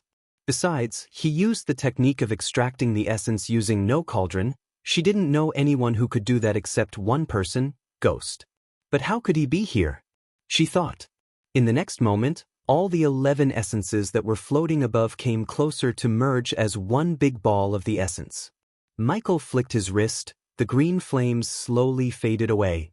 "Bring me 5 vials," she said to Gaia. making her lock eyes with the girls staring at him from the front table. She went straight to those disciples and took their vials, asking no permission. "Give me those." The girls were too focused on Michael to protect their empty vials from Gaia. Under the shocked gazes of Olivia as well as the disciples, Michael moved his hand, splitting the one ball of essence into 5 balls before sending them flying into the empty vials. How did he? Look at the purity. Who is he? So handsome, so talented, huh? I never thought I would see a day. Teacher Olivia shut her mouth. Teacher Olivia is 4-star alchemist, but I have never seen her brew that potion this quickly. So you're saying? I know him. He's Ghost of River Town, the 5-star alchemist of Breedia? The second best alchemist of Breedia. Instantly the previous silent classroom filled with murmuring. Few who recognized Michael shouted in shock. Olivia leaned on the table to prevent her body from falling down in overwhelming shock. You asked me 2 potions. Herace 5-inch. The 5 vials of glistening healing potions flew right into her hands as she subconsciously reached out to grab the potions. Ding! Congratulations to the host for successfully being a badass. The reward is 800 badass points. Ding! Congratulations to the host for successfully being a badass. The reward is 300 badass points. Ding! Congratulations to the host for successfully being a badass. The reward is 700 badass points. The notification sounds went crazy in his head, making him earn almost 8,000 badass points in a couple of seconds. Our name is Ghost. Teacher Olivia, it's a pleasure to meet you, he said with a warm smile on his face. Well, not for me, Gaia said, rubbing her reddened ear. Olivia showed an expression of embarrassment. The Dispels, witnessing their teacher's face turning red, didn't know whether to laugh or not. The disciples closest to Olivia knew that ever since this ghost appeared out of nowhere and proved himself as a 5-star alchemist, Olivia was talking non-stop about him, the method he was using to brew potions and concoct pills. She even paid a merchant a whopping amount of 12,000 gold coins for his healing potion, not because she has too many gold coins but because she wanted to get her hands on the potions as soon as possible. The only thing that stopped her from traveling to the Sunrise sect was her busy schedule. Since the alchemy competition of Kingdom Kethan was just around the corner, she had to prepare her students for the competition. She was studying the potion, and few female disciples suspected that she was studying the potion and him. Only because Nathan was one of her closest and top disciples, he knew about her interest in Ghost's alchemy talents and promised him to get the contract for supplying alchemy products for the outer circle. Michael had no idea that he has an admirer, a die-hard fan in Aragoth. The pleasure is all mine. Lord. Sir. Master, she stuttered, searching for the right word to address him by. Ghost would do just fine, Teacher Olivia, he chuckled when calling her teacher. Although she was a 4-star alchemist who is just a 1-star away from reaching 5-star, everyone knew the gap between a 4-star and a 5-star is like heaven and hell. Only a few 4-star alchemists reached the 5-star in their lifetime, while others just died as a 4-star in old age. Reaching the next star level was damn hard regardless of their talent. It required guidance, a humongous amount of resources, and hard work. For Olivia, the latter two weren't a problem, but the first one, guidance. That was why she was hoping to meet Ghost. She wanted to study alchemy from him as his disciple. She was willing to pay any price except her body, of course. I can't, she shook her head. Ghost. While Olivia was struggling to find a way to ask him what she wants, Nathan came to greet Michael and also break the news to Michael. Michael greeted him back with a smile. Unlike the previous events, Nathan too widely grinned at him in return. Do you know him? Olivia asked, surprised. Nathan nodded and spoke. Teacher, Ghost, if you follow me, lead the way. Before Olivia could ask further questions, Michael gestured at him to lead the way while Olivia followed him behind to her room, which was located adjacent to the potion classroom. Walking behind them, Gaia creased her brows. She could tell by looking at Olivia's body language that she needed something from him. As long as it was not a place at Michael's heart, she might consider giving it to her, if she was willing to pay the right price. Until she came to Aragoth, she only wanted to test herself whether she has deep feelings for Michael using the love potion, but after seeing the way these girls look at him, She wanted to check if he has any feelings for her before some girl steals him from her. Having more than one wife was normal, but Gaia didn't want to share his soul mate with anyone else. She would rather kill all her competitions than share him. If he tried to find another love anywhere else after sealing the deal with her, she would leave him after killing that girl. In simple words, she hated harems. After leaving Aragoth, she decided not to waste any more time. The first thing she wanted to do after reaching Sunrise Sect is to find a way to make him drink the love potion. Of course, Michael did not know what this snake was scheming inside her head. He was too busy imagining the rain of gold coins he would receive after signing the contract with Aragoth. Chapter 142. Olivia's room was a textbook definition of a girl's room, alphabetically ordered book on the book rack. Paintings of her role models who were some old men adorned the pinkish walls while a faint fragrance of forest roses permitted the air. In the center of the room, a round sofa and a glass tea table could be seen. Obviously, the sofa was not as nearly fancy or luxurious as the sofas in Michael's room. Compared to those, what was in front of them was mediocre, at best. On the corner stood a tall table where Gaia saw lines of expensive liquors. She then changed her gaze towards the corner, gazing at the vials of perfumes. She inhaled deeply only to be overwhelmed by the fragrance those small vials were radiating. Expensive liquors, honest brand perfumes. This bitch is rich. The latter changed Gaia's expression significantly because honest was a brand used by only the richest, such as the royal family of a powerhouse kingdom and powerful female cultivators. An ordinary noble or even a queen of a small kingdom had no chance of getting an honest perfume. Gaia hated spending her own money in extravagances like that. Instead, she always used the money to bribe ministers to extend her power in her father's regime or bought cultivation resources. It was Zanali, her stepsister, who would spend a large number of gold coins in just perfume bottles alone. Because of that, Gaia knew about the cost of honest perfumes. After spending the last 6 months with Gaia closely, Michael learned to read even the smallest changes in her face. He could tell by looking at her face that she's yelling Olivia seemed to be crazy rich, human. Please, make yourselves home. Olivia gestured at Michael to take a seat as she went to the liquor stand to pour him a drink. Just hot water with a few drops of angel lime for me and Elia, said Michael after noticing a crown-shaped fruit in one of the herb pots. Oh. Olivia was surprised but quickly grabbed one of the fruit and poured their drinks. What happened? Nathan asked with a slightly amused smile on his face. Michael began to explain the events before the potion brewing after Olivia gave him the drink with an embarrassed smile.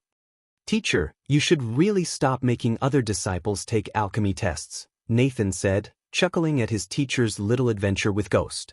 All disciples should at least have basic knowledge in alchemy, Nathan. I keep telling this to the higher-ups but they just don't listen. In some situations, a simple potion or pill might save one's life. Am I right?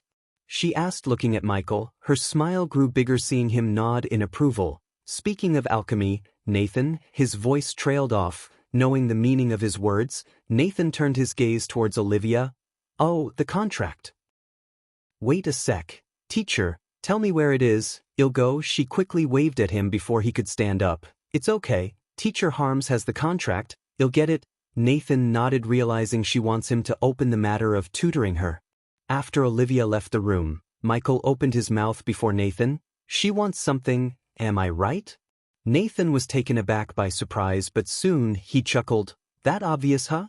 Yep. Look, Ghost, I don't like to beat around the bush. The contract is yours. Teacher Olivia is the one who decides who gets the contract, and when I recommended you, she immediately signed the contract, no questions asked. If you just want this one contract for the outer circle, you can take this and go, no one will stop you, but what? Gaia asked, not showing any expression of annoyance on her face. Michael did not utter any word, he just waited for Nathan to tell him what she wanted from him. She's hoping to become your disciple, Ghost. Michael couldn't help but be surprised by this sudden request while Gaia sighed in relief. For a moment, she thought that Oliva would like to become one of his wives. That's unexpected. Michael rubbed his chin, weighing the pros and cons of taking her in as his disciples. Tell us about her more. Gaia took the initiative to ask Nathan. Michael sensed the snake had hatched a plot to take advantage of Olivia. This was why he loved to have her around. Well, Nathan started to tell them about Olivia, sighing in relief that Ghost didn't refuse to tutor her right off the bat. A few minutes after Nathan finished telling them about Olivia, both Michael and Gaia had a wide grin on their faces. According to Nathan, Olivia was the daughter of Reginald Palmer, the vice president of the Rainshade, one of the influential merchant guilds in the entire Elon continent. This explained the expensive liquors and bottles of honest perfumes. Taking in a teacher of Aragoth already outweighed the cons, but her status as the daughter of Reginald Palmer sealed the deal for Michael. Soon in the future, he would expand his alchemy business. At that time, instead of building an infrastructure of large-scale business from the ground up, he could use the Rainshade to grow his business. After all, supplying products to all corners of the continent was not as simple as selling them in the Majestic. What made him more excited thinking about the future was Nathan's family, the House of Bradley. The House Bradley's main source of income was providing security. They were basically a private security firm of this world with many powerful individuals among them.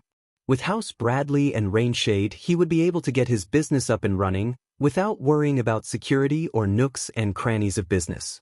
Besides, by taking Olivia as his disciples, the Sunrise sect would automatically become a place under Aragoth's protection. He needed some kind of protection if he wanted to keep his herbal garden from getting robbed by some powerful rogue cultivators. Moreover, Olivia was at core formation level 7, who would definitely have some devastating spells to destroy his enemies, if he needed her to. If everything goes according to his plans, in the future, he would make Olivia his subordinate and appoint her as the head of the alchemy chains in his business empire. Both Michael and Gaia looked at each other. A wolf-like smile flashed across their faces. Back, just in time, Olivia entered the room. Her smile froze on her face after she noticed everyone's eyes on her. She assumed that Nathan had asked Ghost about tutoring her while she was away. What's it gonna be, Ghost? Olivia's heart began to punch against her chest. She shivered, looking at Michael. She very well knew that this could be a life-changing moment for her. Why don't you step forward and ask me yourself? When he first met her, she was like a fierce lioness, scaring all the disciples, but now, she turned into a meek cat. She slowly stepped forward, praying to her sun god that he would accept her as his disciple. For her, his age or where did he learn what he does didn't matter. All she wanted was to learn what he knows, at least a drop of his ocean of knowledge. Nathan almost jumped back when Olivia dropped to her knees. Will you please accept me as your disciple and impart your knowledge in alchemy to me? She bowed her head, directly coming to the point without beating around the bush. Michael looked at Gaia to see her nod, and then he spoke in a clear voice. If I accept you as my disciples, will you obey me and my friend here? Nathan slightly frowned when he saw him asking Olivia, a core formation cultivator, to obey a mere body refining stage cultivator, but he remained silent. Yes, however, Olivia said, taking not even a second to think. Will you remain loyal to your teacher? Her heartbeat increased every passing second. I will forever be loyal to my teacher. Will you disclose the knowledge you get from me without my permission? Again she took no time before answering him. I will not. Michael raised her chin to see the honesty in her eyes. In those hazel eyes, he saw nothing but a thirst for knowledge. Then I will accept you as my first student, Olivia Palmer. The very next second, her eyes welled up, body trembled. She was overwhelmed by joy. Soon, tears rolled down on her rosy cheeks. Thank you, teacher. Despite his age or cultivation level, she uttered the word teacher with utmost respect and admiration. My fee is, in the future when I need, promise me that you'll do your best to assist us. Of course, Michael was not doing this out of the goodness in his heart, but he was planning to catch the big fish with the small fish. In this case, the big fish was her father's favor while the small fish was his fee of teaching her. I promise you, teacher, you can count on me. His image in her heart grew taller after hearing that he will not be greedy and sell the knowledge for gold coins. However, Nathan somewhat refused to believe Ghost completely because he did not seem like the man who would do charities, yet Nathan said nothing. As far as he was concerned, everyone got what they wanted. Olivia became Ghost's student. He kept his word by getting Ghost the contract he promised. This was a win-win situation for everyone. Nathan, give this to the sect leader. After wiping off the tears on her face, Olivia retrieved a letter from her space ring. "What is that?" Michael asked before she could hand the letter over to Nathan. "My resignation letter, teacher. I can't teach while studying under you." "No, you can't resign." Michael almost blurted out blood after hearing her. She almost poured mud on his perfect plan. Chapter 143. People learn the most when teaching others, Michael quickly said calmly despite the shock he just got from Olivia. "Until I say so, continue to teach. I'm very sure the sect leader won't like losing a teacher like you." How hard would it be to build a one-man portal connecting Aragoth and the Sunrise sect? Gaia asked a rhetorical question as Nathan threw in its doable look. In this world, a portal was used to travel from one place to another in an instant by temporarily creating a gateway between two places. This method of traveling was not without its downfalls. One of those downfalls was, the longer the distance and the bigger the portal, the more unstable the gateway. Also, building a portal between two places required an immense amount of rare resources and at least a 3-star alchemist, depending on the portal's distance and size. As the name suggests, the mini-portal could only let one person travel through 1 or 2 times a day. These were the reasons why Michael didn't bother to build a portal between the Sunrise sect and the Dark Forest. Moreover, there was already a teleportation array in the Abyssal. Only if he could repair the array, he would be able to travel to any corner of the world in an instant, as the array in Abyssal was a powerful, intricate array. According to the system, he needed either a 5-star runemaster or system level 5.0 to completely repair the array. For now, Michael had no urgent need for this teleportation array or a portal. Instead, he wanted to buy a teleportation skill and upgrade it to the level where he could travel anywhere before one could snap. Although lightning dash was fast, teleporting was faster and more badass. "They are right, teacher. Sect Master would definitely build a mini-portal for you to travel between. Besides, who would teach and prepare us for the Kethan competition if you resigned?" Nathan did not even need to ask whether Ghost would teach them or not, as he already knew the answer. No, he won't.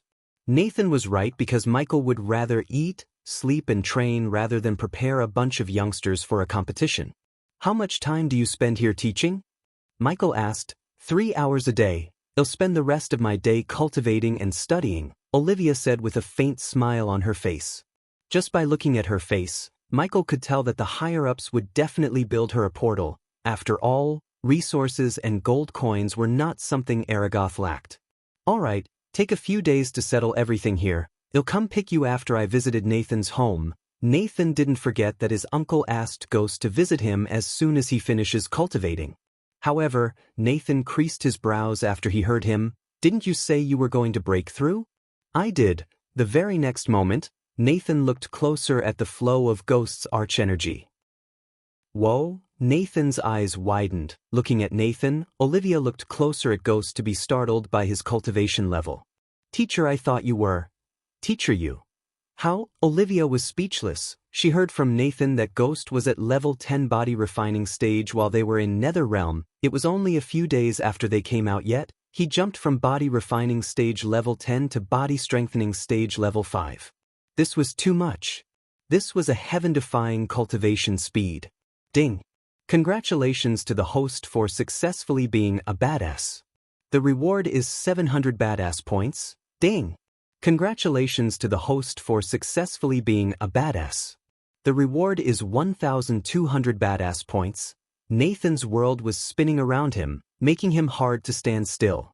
Olivia, on the other hand, was overwhelmed by shock and joy because she could not only learn alchemy but also cultivation tricks from him.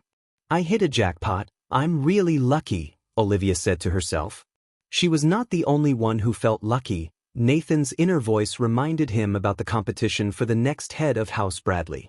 If he could utilize Ghost's friendship correctly, he might get an edge over all his rivals for the head seat. He began to plot his own plans, keeping Ghost in his mind while Michael plotted to use both Olivia and Nathan to expand his influence. Everyone in the room had their own plans. Using each other, they wanted to move forward in their life. Michael would have definitely supported in any way he can to make Nathan the next head of Bradley, because he would rather deal with the devil he knows than an unknown devil. "When can we leave, Nathan?" Michael asked, bringing Nathan back from his trance. Tomorrow morning dash. Nathan was intercepted by a sudden cry that came from Michael's chest. Teacher! Olivia jumped back when she saw something inside Michael's chest trembling violently. Michael's face turned dark, feeling the baby dragon in his pocket twitching frantically. When he put his hand inside to take out the baby dragon, a warm yet cold liquid touched his skin. He gently took out the baby dragon to see it was bleeding. The baby dragon's scales had become gray and he was bleeding through all of his pores on the body. Teacher, is that a dragon? Holy shit it is, Nathan exclaimed. Baby dragon, what's happening to him? Michaels felt dread in his core staring at the baby dragon who laid on his hand, eyes closed, body twitching. In a couple of seconds, the remaining crimson scales also turned gray. System. Michael screamed in his head, calling the system for help. The system is in safe mode. Unable to answer host's question while in safe mode. Michael felt his training to keep himself calm despite the situation being tested by the system at this exact moment. He took a few deep breaths after exiting the system. Let me see, Gaia creased her brows, reaching out to feel the baby dragon's body. Olivia and Nathan stood there speaking no words because they knew something bad happening to the baby dragon. Since they did not know a way to help, they kept their mouth shut. They'll give him a healing potion, Michael said, readying himself to use the healing potion on the baby dragon. No, stop it. Gaia stopped him and continued to run her fingers through the blood-covered body of the baby dragon. After a few minutes under the gazes of the three, Gaia sighed. Ghost, he's a death-kissed dragon. What do you mean? He's dying. Michael's heart jumped a beat hearing her.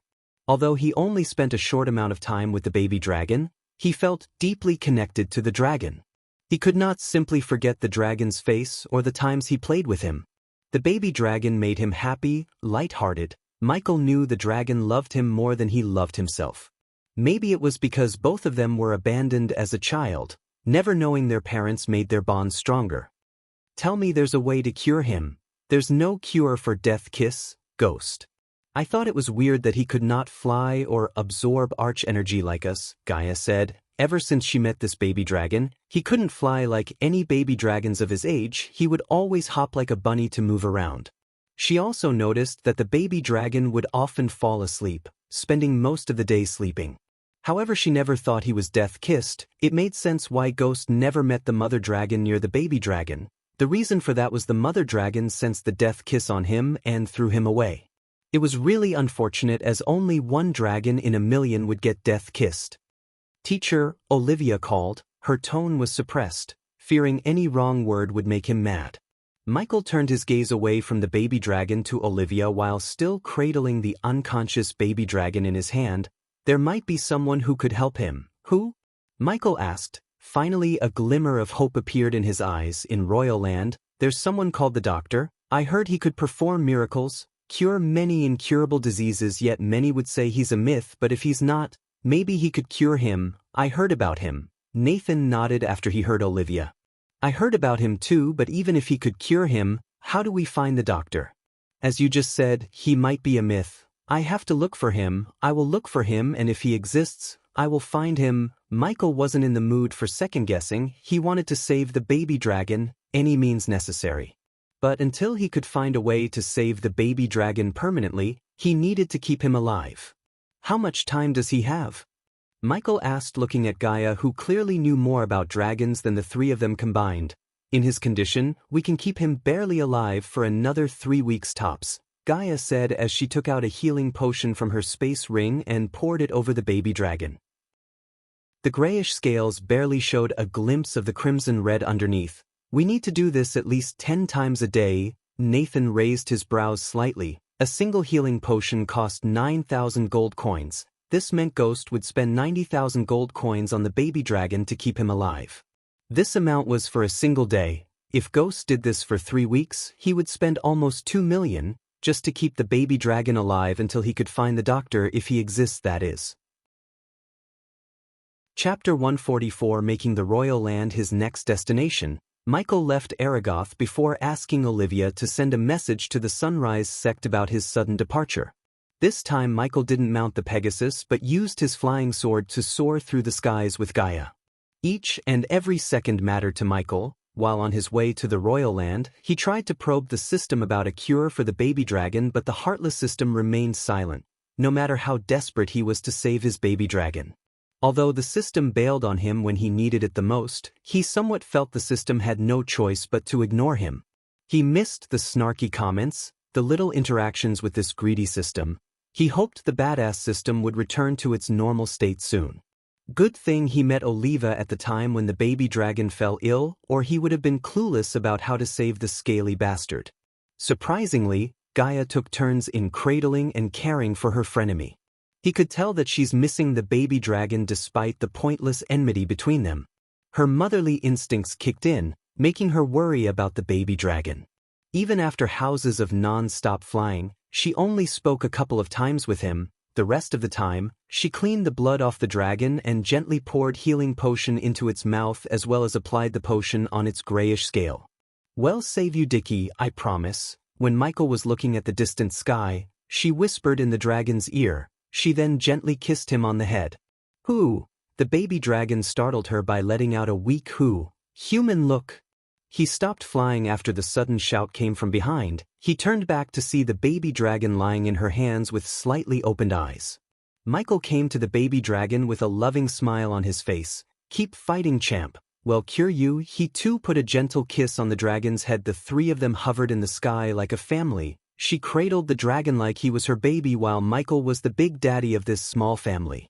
He wanted to cherish this relationship with her and the baby dragon. No matter how strong he became, these two would always be his family. If anyone tries to even harm a single hair on their body, he would massacre their entire bloodline.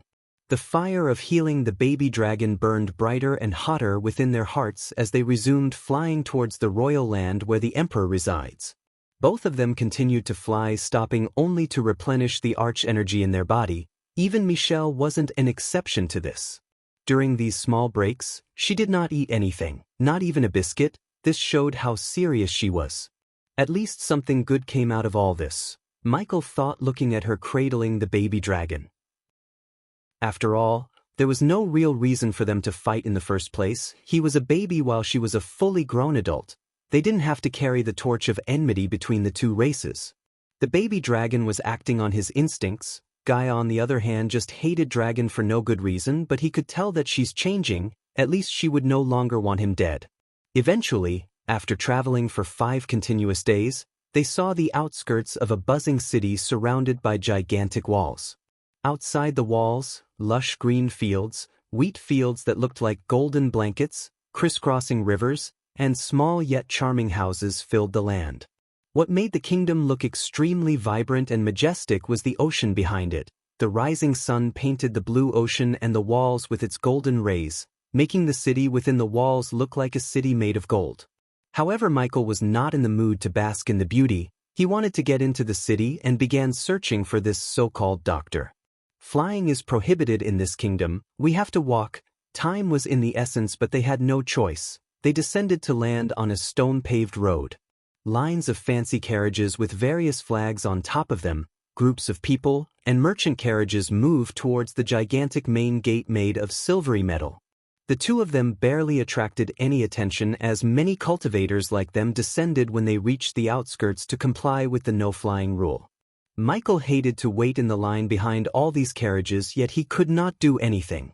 He might be a mighty existence in the river town, but here, he was like a small fish. He realized this factor after noticing numerous core formation cultivators going in and coming out of the city. While moving at a snail's pace, Michael noticed shrieks and cries coming from the merchant carriage in front of him. He looked through the door crack to see green humanoid creatures and vaguely saw a few human faces. "Slave traders." Looking at the curiosity on his face, Gaia whispered. "And those are goblins, nasty creatures," she growled. Since he could do nothing but wait patiently, he decided to ponder more about these slave traders. If he created a list of disgusting things that needed to be gotten rid of, slave traders would definitely hit the top. "Tell me about these slave traders. Can we buy elves?" "Where did you get that idea?" His question made her raise brows. "No, you can't. Enslaving another race is forbidden by the church and the guardians." Michael was confused. If enslaving was forbidden, what the heck is happening in front of him? Those are crooks and outlaws, human. Those goblins were probably banished from their tribe for their crimes, while those humans may be rapists, murderers, or both. When they commit a crime punishable by death, some kings would give them two choices: death or enslavement. Many would choose the first, but some prefer to live as a slave than die as a free soul. And you, do you have an elf fetish? She pinched him hard on the shoulder. It was not a question but rather a warning. Nope, he shook his head. So does this rule apply to every kingdom in this continent? Michael asked while running the spot she mercilessly pinched him. Pretty much yes. In some kingdoms in Azer continent, however, give slaves the option to become a gladiator in arenas for the pleasure of nobles. Gladiators? How could Michael not know who gladiators are? The mere mention of the word gladiators brought back the sweet memories of many TV shows and movies he watched. Each and every gladiator was a badass. Of course, not anyone can become a gladiator. A rich noble should first decide to buy the slaves and train them in their own school of gladiators. Survive long enough in the arena, a gladiator could get the glory, gold, and even freedom, but I never heard of a gladiator who survived the arena to earn freedom from their masters. At this moment, Michael wanted to go to one of the kingdoms that have arenas and gladiators. If he could buy a small army of gladiators somehow, he would become unstoppable in the future. The Dark Lord could definitely use the gladiators to his advantage. State your purpose of visiting the royal land. Eventually Michael was a couple of carriages behind to enter the city within the walls. I'm a humble merchant, Sir Guard, and am here to deliver the goods ordered by His Royal Highness. The second dash, go. The head guard immediately let in the slave trader in front of Michael. The guard did not ask any further questions as he opened the gates while Michael stepped forward to meet the guard. State your purpose of visiting the royal guard. The head guard, who clad in full iron plane armor, asked Michael. This is our vacation period. 50 gold. Gaia was interjected by the guard. She didn't seem upset though, because she knew the guards had no time to listen to all their stories. Nodding her head, she quickly placed a pouch of coins in the guard's hand.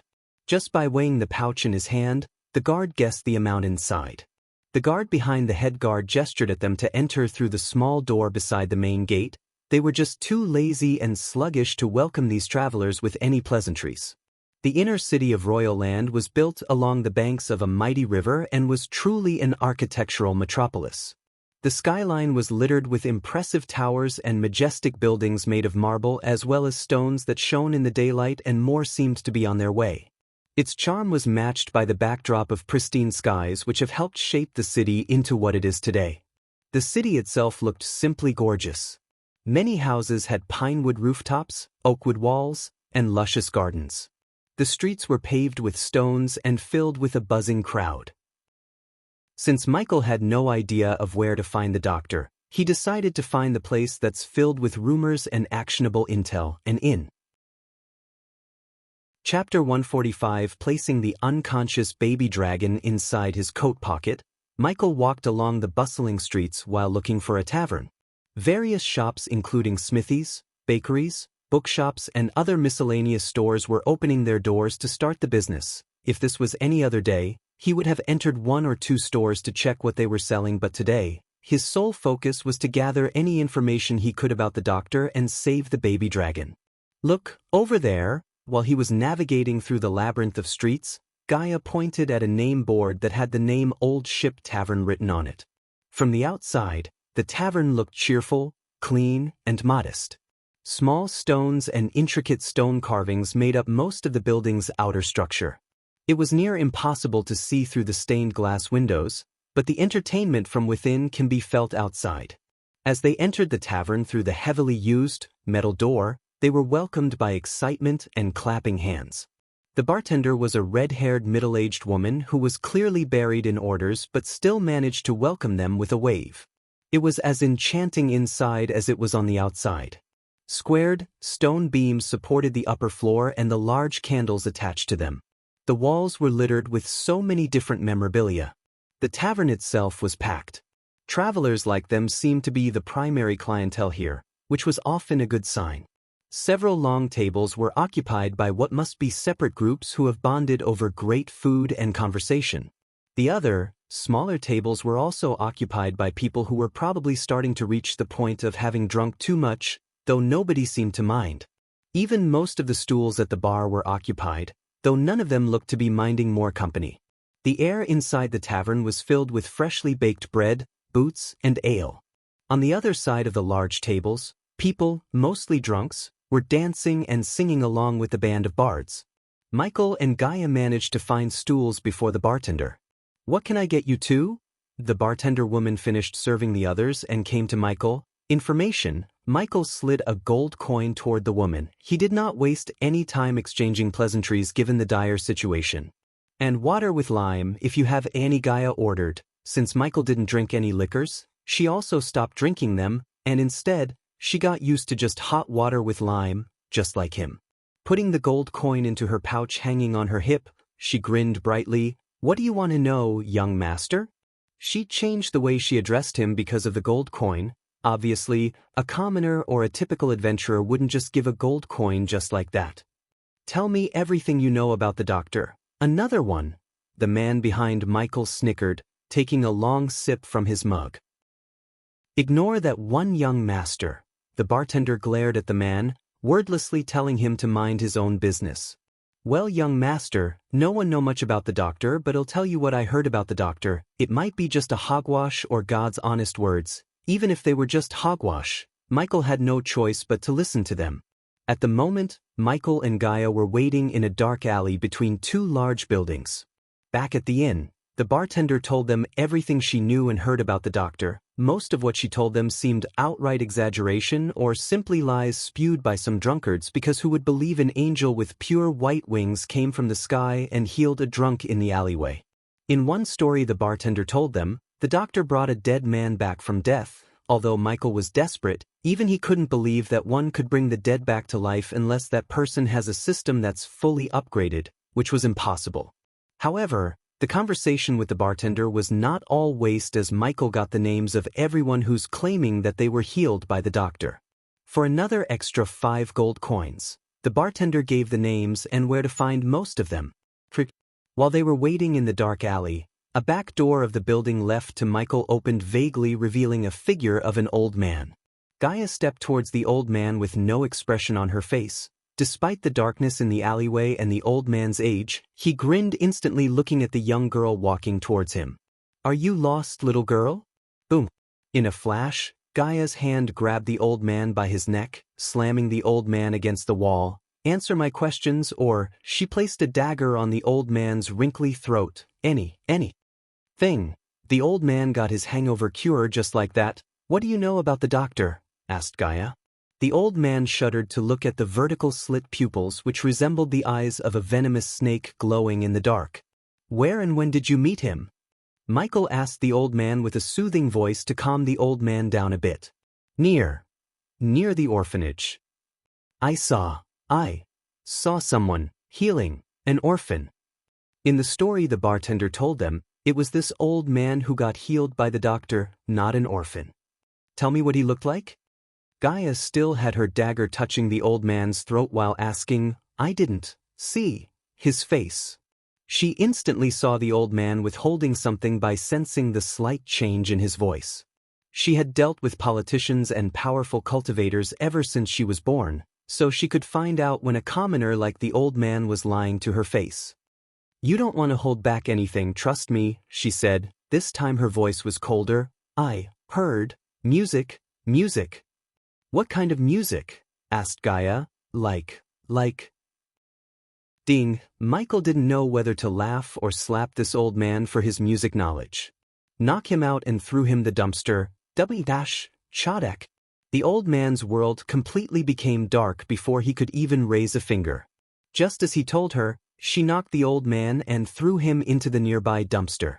Next one, after many days, only now his lips slightly curved upwards because finally he might have gotten an actual lead to finding the doctor.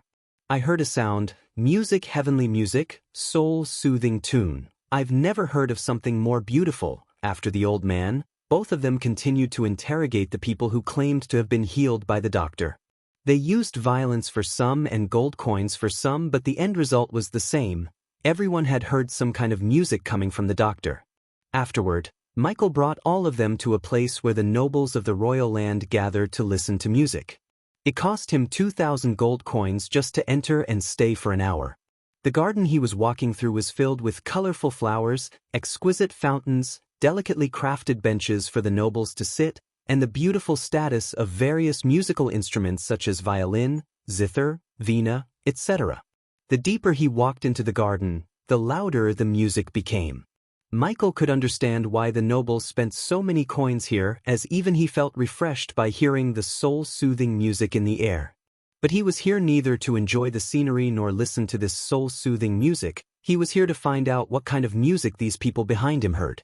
By identifying the musical instrument the doctor used, he would be one step closer to finding him. Of course, there was a possibility that the doctor didn't use any kind of musical instruments and they all just heard some kind of magical vibrations, but Michael wanted to stay positive for the sake of his baby dragon.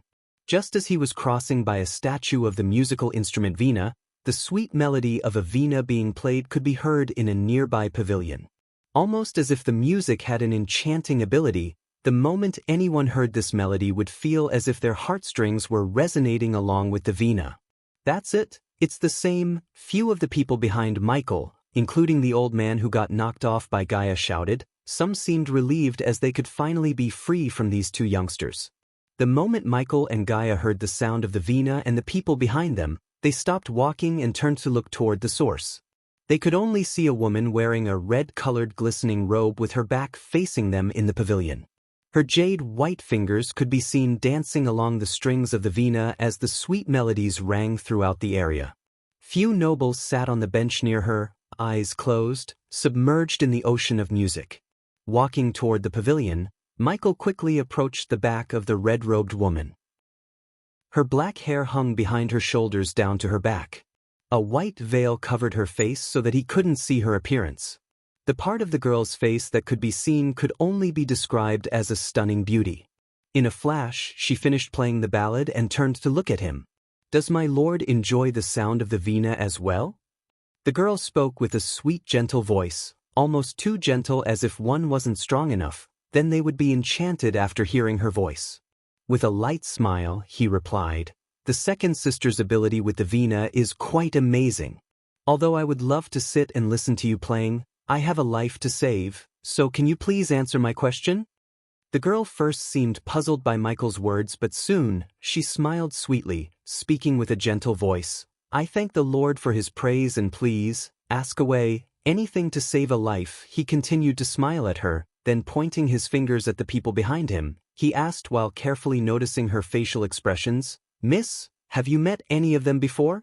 They say they heard a piece of music that soothed their soul and surprisingly healed their wounds." The girl looked all of them who were in ragged clothes one more time before shaking her head. "No, Lord, I have never met them, but what they told you is true. A piece of music that can heal. Only one who achieved the realm of perfection in veena could do that." As far as Michael and Gaia could tell, the girl was not lying.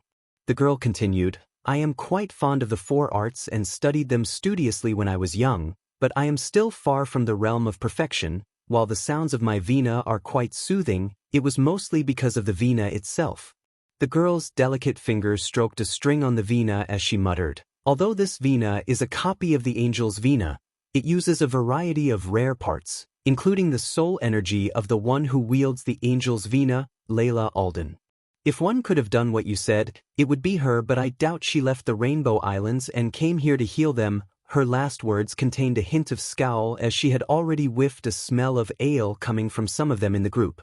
She put it mildly to sound respectful, but she seriously doubted that Layla Alden, the wielder of Angel's veena, gave the blessing of hearing the sound of Angel's veena to these drunkards who weren't even worthy of breathing the same air as Layla Alden does. "Angel's veena? Layla Alden?" Michael asked with confusion while Gaia seemed like she knew the person the girl was talking about. Chapter 146, If I want to meet this Layla Alden, where do I go, miss? The girl shook her head. No one can meet Lady Alden whenever they wish, Lord, even the Emperor himself yearning to get that heavenly blessing. Well, see about that. Gaia didn't like all these exaggerations about Layla. For Gaia, this Layla woman was just another overrated cultivator in the Elon continent.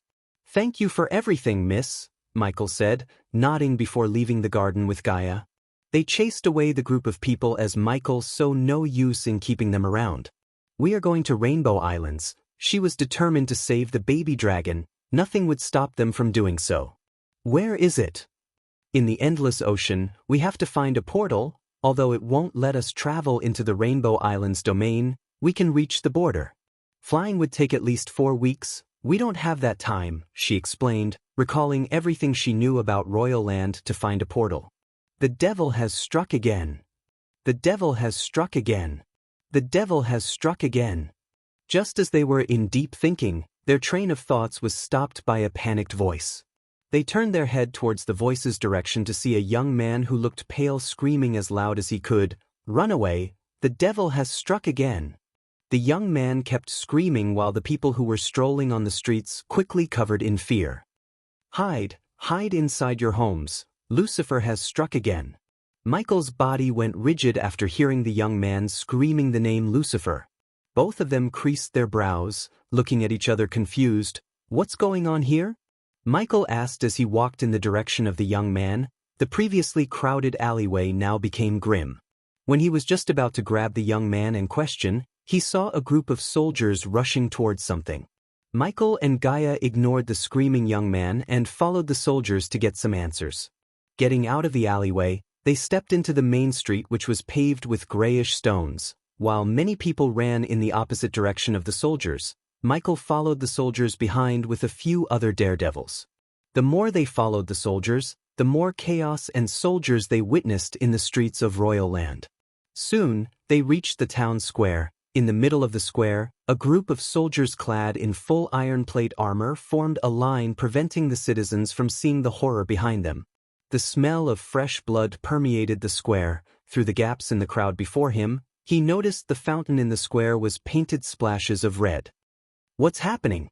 Michael asked an old woman in front of him to know more about what's going on here. "It's the devil, young man. It has killed yet again." The old woman was too focused on craning her neck to see through the crowd as she didn't even look at Michael while speaking. "Yet again?" "Yeah, this is the devil's 4th victim.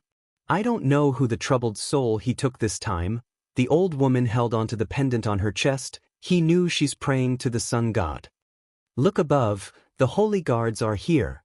Hearing the sudden rise in the commission, Michael looked at the sky above the town square to see a group of 6 figures descended. All of them were covered in pure white shining armor with golden edges. Each of them had a different weapon such as sword, spear, bow, staff, and even a huge battle axe. Their armors had a symbol of the sun painted on their chest plate, indicating their branch in the church.